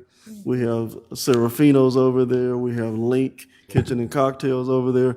We have a number of restaurants over there that would fit into that category. And then hopefully that area starts to develop. I tell you that, but you can't even go over to Frida's and get on that parking lot right now. That business is just booming. So that's what it kind of brought it to my attention, is that those parking lots are jam-packed in that area, and it's drawing people right and left. You know. All right, if no other comments, we'll move on. First reading text amendment case TX 2025-07 for outdoor festivals citywide. Council's consideration of an ordinance to revise Title IX, Chapter 28, Section 040 of Municipal Code of Ordinances for the city of Stockbridge to establish updated permitting requirements for outdoor festivals and temporary special events within the city. The proposed ordinance outlines application procedures, public safety measures, and fee structures to ensure responsible event management. Mr. Anderson, please. Yes, just give a basic overview, and then I'll let you need to chime in. Basically, what this does is try to regulate the number of events that an entity or business or restaurant can have per year. We're proposing to limit them to 4 by one individual business to 4 per year with a 60-day interval. And if they want to exceed that, they can apply for a waiver to the special committee, special events committee of the city. They can apply for 2 waivers per year, so they can have a total of 6 events per year. But we're just trying to regulate that. That's the main component of this. Well, let me ask you this. When you say 4, would that be based on a quarter, or that's just 4 regardless? Regardless. With 60-day intervals. Okay. All right. Thank you. Appreciate it. Any other questions? Yeah, go ahead, please. So this is just to regulate businesses? Yes. Okay, so it wouldn't have anything to do with the amphitheater? No. Okay.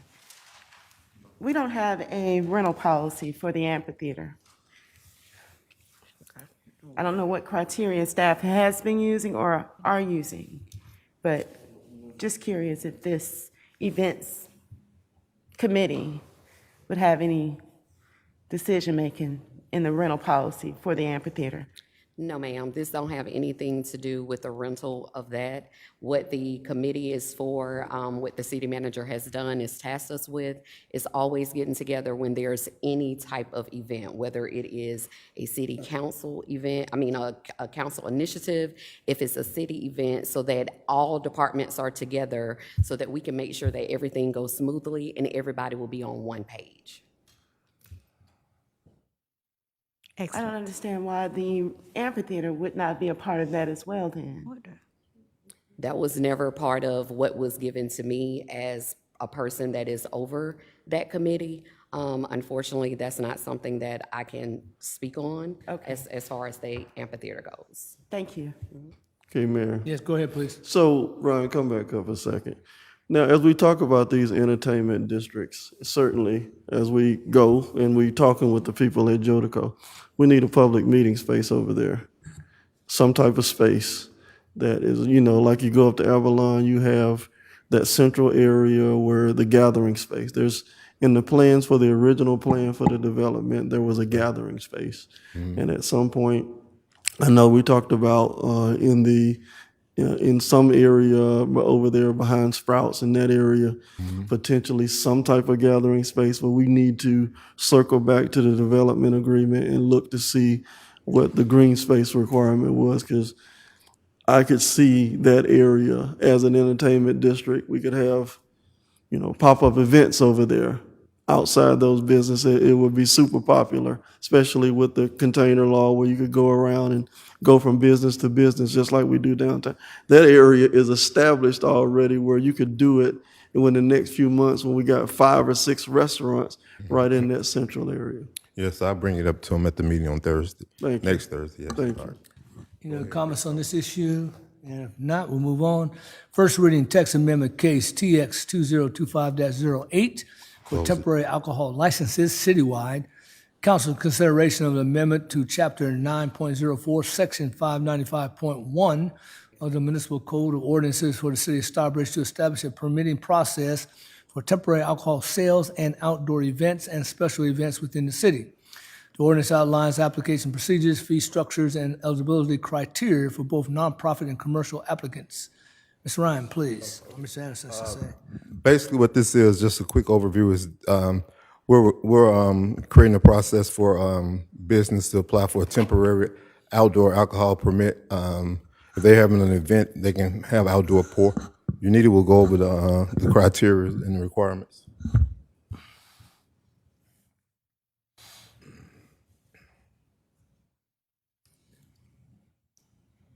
So this ordinance, the purpose of this ordinance is to create a structured process for temporary pouring, because we have to have something based on state law when it comes to alcohol. If you want alcohol to be sold outside of your establishment, then we will have to have some type of ordinance to allow them to do that. Because right now, the way our ordinance reads is that all alcohol sales must be on the inside of their location. If they want to be able to have some type of special event to have alcohol outside, then they will have to get a permit to actually do that.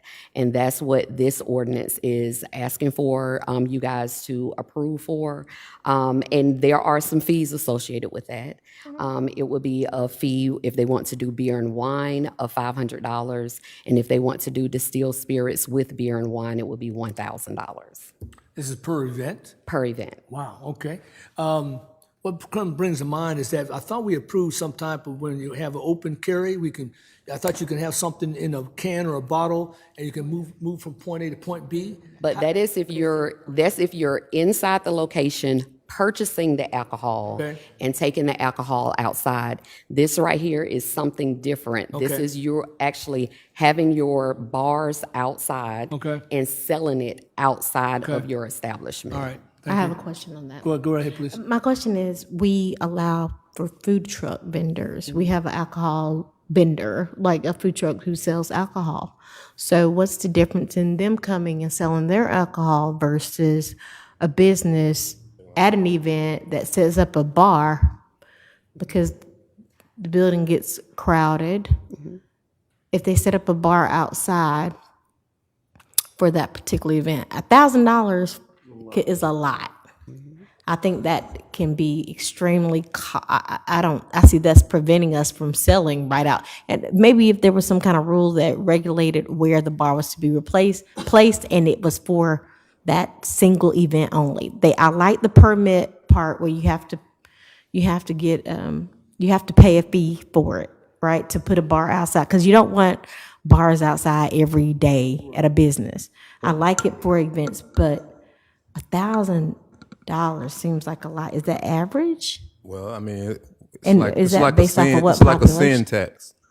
It's kind of like a sin tax. It's not a sin tax. You look at, the kickback is going to happen again. I mean, it's going to happen again. It was phenomenal, right? It was ridiculously phenomenal. So my thought process is No fee. it benefits it benefits those Right outside your those business. businesses, and it helps us alleviate some of the traffic. Because even when you bring the food trucks, it's still overflow. I mean, lines are everywhere. You got the lines at the trucks, you got the lines inside the businesses.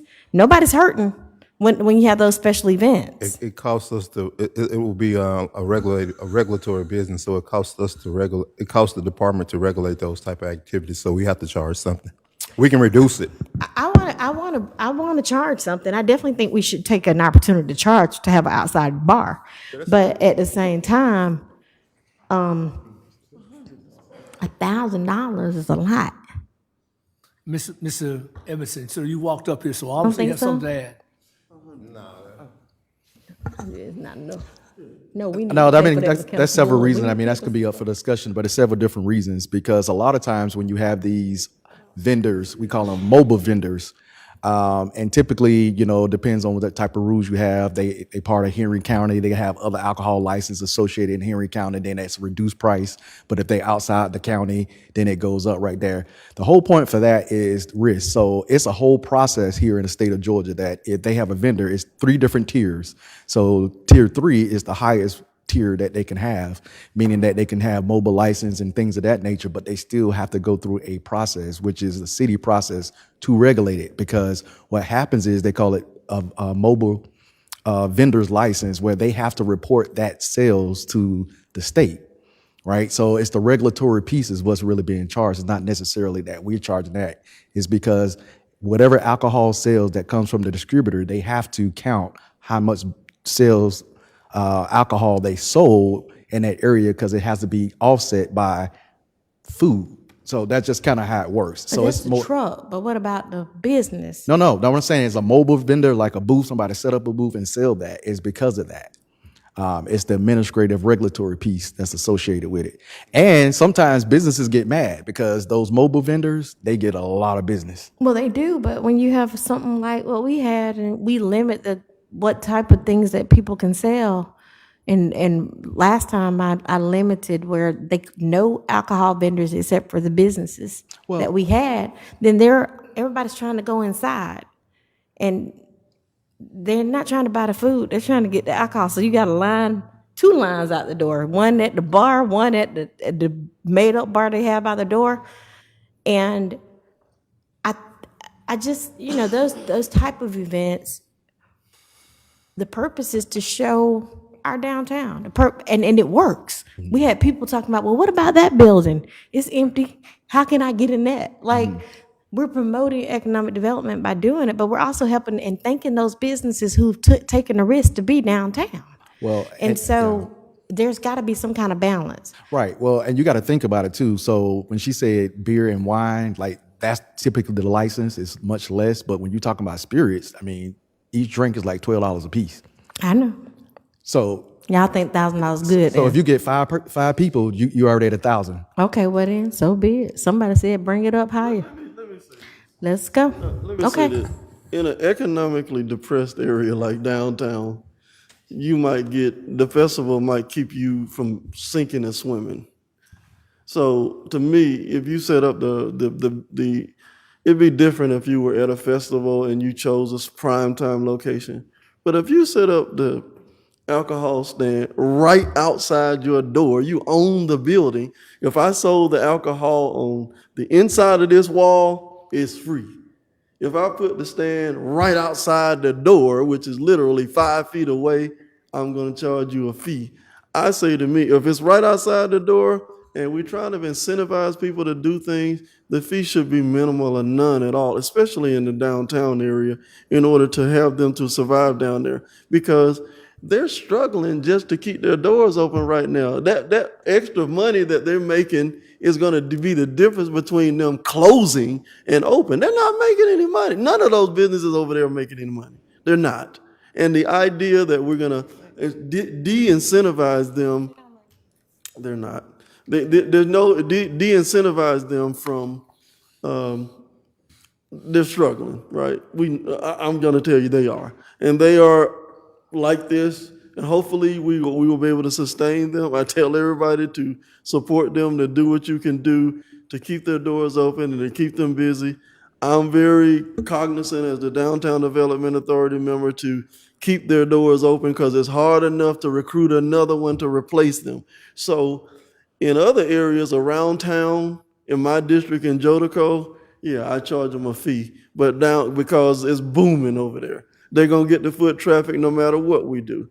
Over here, we gotta generate the food traffic. So in downtown, that's different. So if it's the difference between them keeping the doors open, it's just kind of like we did with the food trucks. When the food trucks first came, it was free because we couldn't get anybody to come. It was free, but it was very low. Well, it was very low because it was almost nothing. Down here, we're trying to get people to come, and we want to encourage these businesses to have outdoor events like the kickback, and we want them to have the alcohol sales. I like seeing that whole vibe of everybody outside enjoying themselves, and those businesses thrive. I want to see them do that more. I don't know let's do a survey to see what other people are doing, and then let's go to some other downtown areas to see what they're doing. And maybe they just get a window, or let's say maybe a 2-year window where they don't pay a fee, and then after they do, because we know over time they're going to increase and something's going to happen. But for right now, with just the infancy of the economic development, I would try to set the fee at the lowest possible, or zero if I set it out front of my front door. Councilman Alexander, and the way this is written, it's not just written for downtown, so we do have to take into it in consideration that we will have to change the wording to say specifically this is for downtown, because this would be for all businesses, not just downtown. And I do want to answer something for Mayor Pro Tem Gant. If there is a food truck that is selling alcohol, I promise you, business services didn't know it. Because by law, any food truck that sells alcohol is supposed to give the city 3% of those sales at the end of every food truck event. So a lot of this would try to make sure that all that stuff happens. We're more than happy to have the food trucks or some of the businesses to be out, but we just need to make sure that as of right now, it's not in our ordinance for them to do it. That's good to know. And so but if there were no food trucks with alcohol at that event, just so you know. Okay. That's what I was saying. I made sure that whatever the primary said, if they sold wings, there were no wings sold outside. If they sell pizza, there's no pizza sold outside, because we're trying to support those brick and mortars. So I get what you're saying, and I appreciate that. That's good to know, though, to make sure when we have those other events that we get our 3%. Because remember, this right here would also go for a lot of our Mexican restaurants for Cinco de Mayo. When they're having things on the outside, having alcohol, they will have to get the permit. If we want to go down, I will get with my team and get with Ryan, along with the special events committee, to maybe come up with something that's a little bit smaller by the time we come for the second read. But this is just for all businesses. I didn't specify for just one location. And just to clarify with you, I don't want to bother all businesses. I think we should leave it like it is. Okay. Minus we might talk about excluding downtown. That might be an incentive for downtown. Okay. Does that make sense? Yes. If we just need to kind of determine it, how that'll work, and then speak to my colleagues, all of them, on that. Well, I appreciate your comment, because I was getting ready to ask that question and go down the line as well, too. But anyway, any comments this way? You good? Okay. All right, thank you. So the last one here, I got first reading text amendment case TX 2025-10 for container-based commercial building, District 4. Council consideration of an ordinance to amend sections 2.5.3E and 2.5.3H of the Stockbridge Unified Development Code, UDC, to allow container-based commercial buildings as a type of special use within the downtown village overlay district. Mr. Anderson, please. Yes, to summarize this, at last month's work session, a gentleman came in and presented on a proposal on having the container cars under the bridge, but that type of activity is not permitted in the city of Stockbridge. So the purpose of this text amendment is to make that a permitted use in the city of Stockbridge. That summarizes that. And also we add design criteria and other standards to regulate that type of use. Mayor, let me be this. Go ahead. I want to be very specific with the containers that we would approve. I don't think it's appropriate that they go everywhere. No, throughout it's the city. just downtown. Right, it's in downtown, but specifically under the bridge, right? And maybe a couple of, I don't know, maybe another area too, but specifically underneath the bridge, that it would go under the bridge. There's not. We want to encourage regular development. The containers are the exception to the rule, not that we would want them to be like the pervasive design in downtown. Yeah, we rejected the first one because it had containers over here, containers over here, containers over there. This one was very specific about under the bridge and maybe another area or two, but not the whole downtown. Yeah, we've identified sites. We've identified 5 potential sites for the container. Okay, so it's not the whole area. No, we got them on. If you look at the map on the screen, that's just our proposal. Whatever council's input, that's why we're having the first reading. We'll take input and we'll go back and make the changes. But staff identified 5 areas. Okay, I didn't see that. I overlooked that. So That's good right there. Yeah, it's not all of downtown, and it only applies to the downtown overlay district. Okay. Great. Any other questions on this particular topic? Okay. So thank you, Mr. Anderson. Council consideration FY 2024 utility billing bad debt write-offs in the amount of $18,827.32. And I imagine it's presented by Frank. Right, okay. There you go, sir. Appreciate it. May I want to start with the question you asked. You asked if meters are being replaced. Okay. So yes, meters are being replaced. All right. But I answered that one on the bad debt. So I just wanted to make a correction that you wanted to know if meters are being replaced. Yes, they are being replaced. All right. So bad debt is, as I mentioned earlier, most of the business people, they calculate if debt has not been paid in 60 days, 90 days, 120 days, you can almost forget about that. So we have that. Most of those ones we attribute to malfunctioning of meters. Few of clients have left the city. We can't trace them, but majority of them is due to malfunction of our meters. Okay. Ms. Gandy, you have a question? I'd like to make a motion that we approve the bad debt write-off in the amount of $18,827.32. Is there a second to the motion? Mr. Berry, second. All in favor, please indicate. Okay, that's a unanimous decision there. Okay, thank you, Frank. Appreciate it. Announcements and upcoming meetings and events. Council meetings will be held in city council chamber. Meeting dates and location and times are subject to change, or contact City Hall offices at 770-389-7900 or visit the website of www.stockbridgega.org for updates.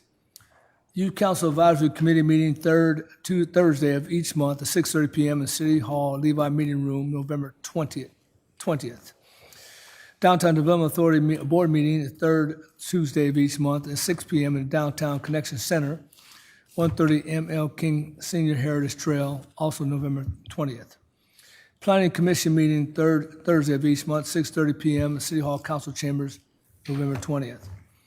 Youth Council meeting first Monday of each month at 6:30 p.m. in City Hall Levi Meeting Room, December 1st. Citizens Police Advisory first Thursday of each month, 6 p.m. Stockbridge Police Department Community Room, 4545 North Henry Boulevard, December 4th. City Council meeting second Monday of each month, 6 p.m. That's going to be our budget 2026 budget adoption. City Hall Council Chambers. Once again, that's December 8th. Citywide Development Authority meeting second Tuesday of each month at 6 p.m. City Hall Levi Meeting Room, December 9th.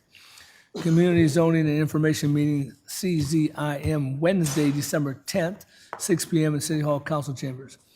Main Street Advisory Board meeting second Friday of each month at 9 a.m. in the Downtown Connection Center, 130 ML King Heritage, 130 ML King Senior Heritage Trail, December 12th.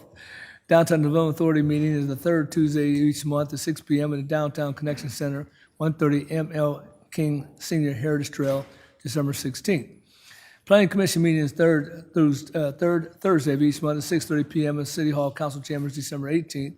And the Youth Council Advisory Committee meeting is the third Thursday of each month at 6 p.m. in City Hall Levi Meeting Room, also on December 18th. Okay, join Councilman Barry in partnership for a monthly bingo bash Wednesday, November 19th at 10 a.m. to 12 noon in Merrimack Conference Center. Lots of fun to be had by all. Okay, sir. Join Councilman Barber for the District 4 Community Town Hall on Thursday, November 20th at 6:30 p.m. in Merrimack Conference Center. The Economic Development Department hosts a free business health clinic on the second Thursday of each month at 9 a.m. to 12 noon. The Stockbridge Connection Center, 130 ML King Senior Heritage Trail. Check your health of your business with a free clinic.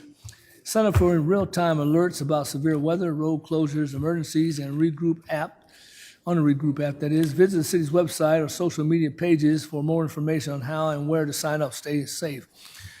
Please contact Rosalind Ross for more information on council initiatives at 678-833-3348 or by way of email rrawls@stockbridgega.org. And my comments are simply this: we're in the fall and eventually get into the winter months.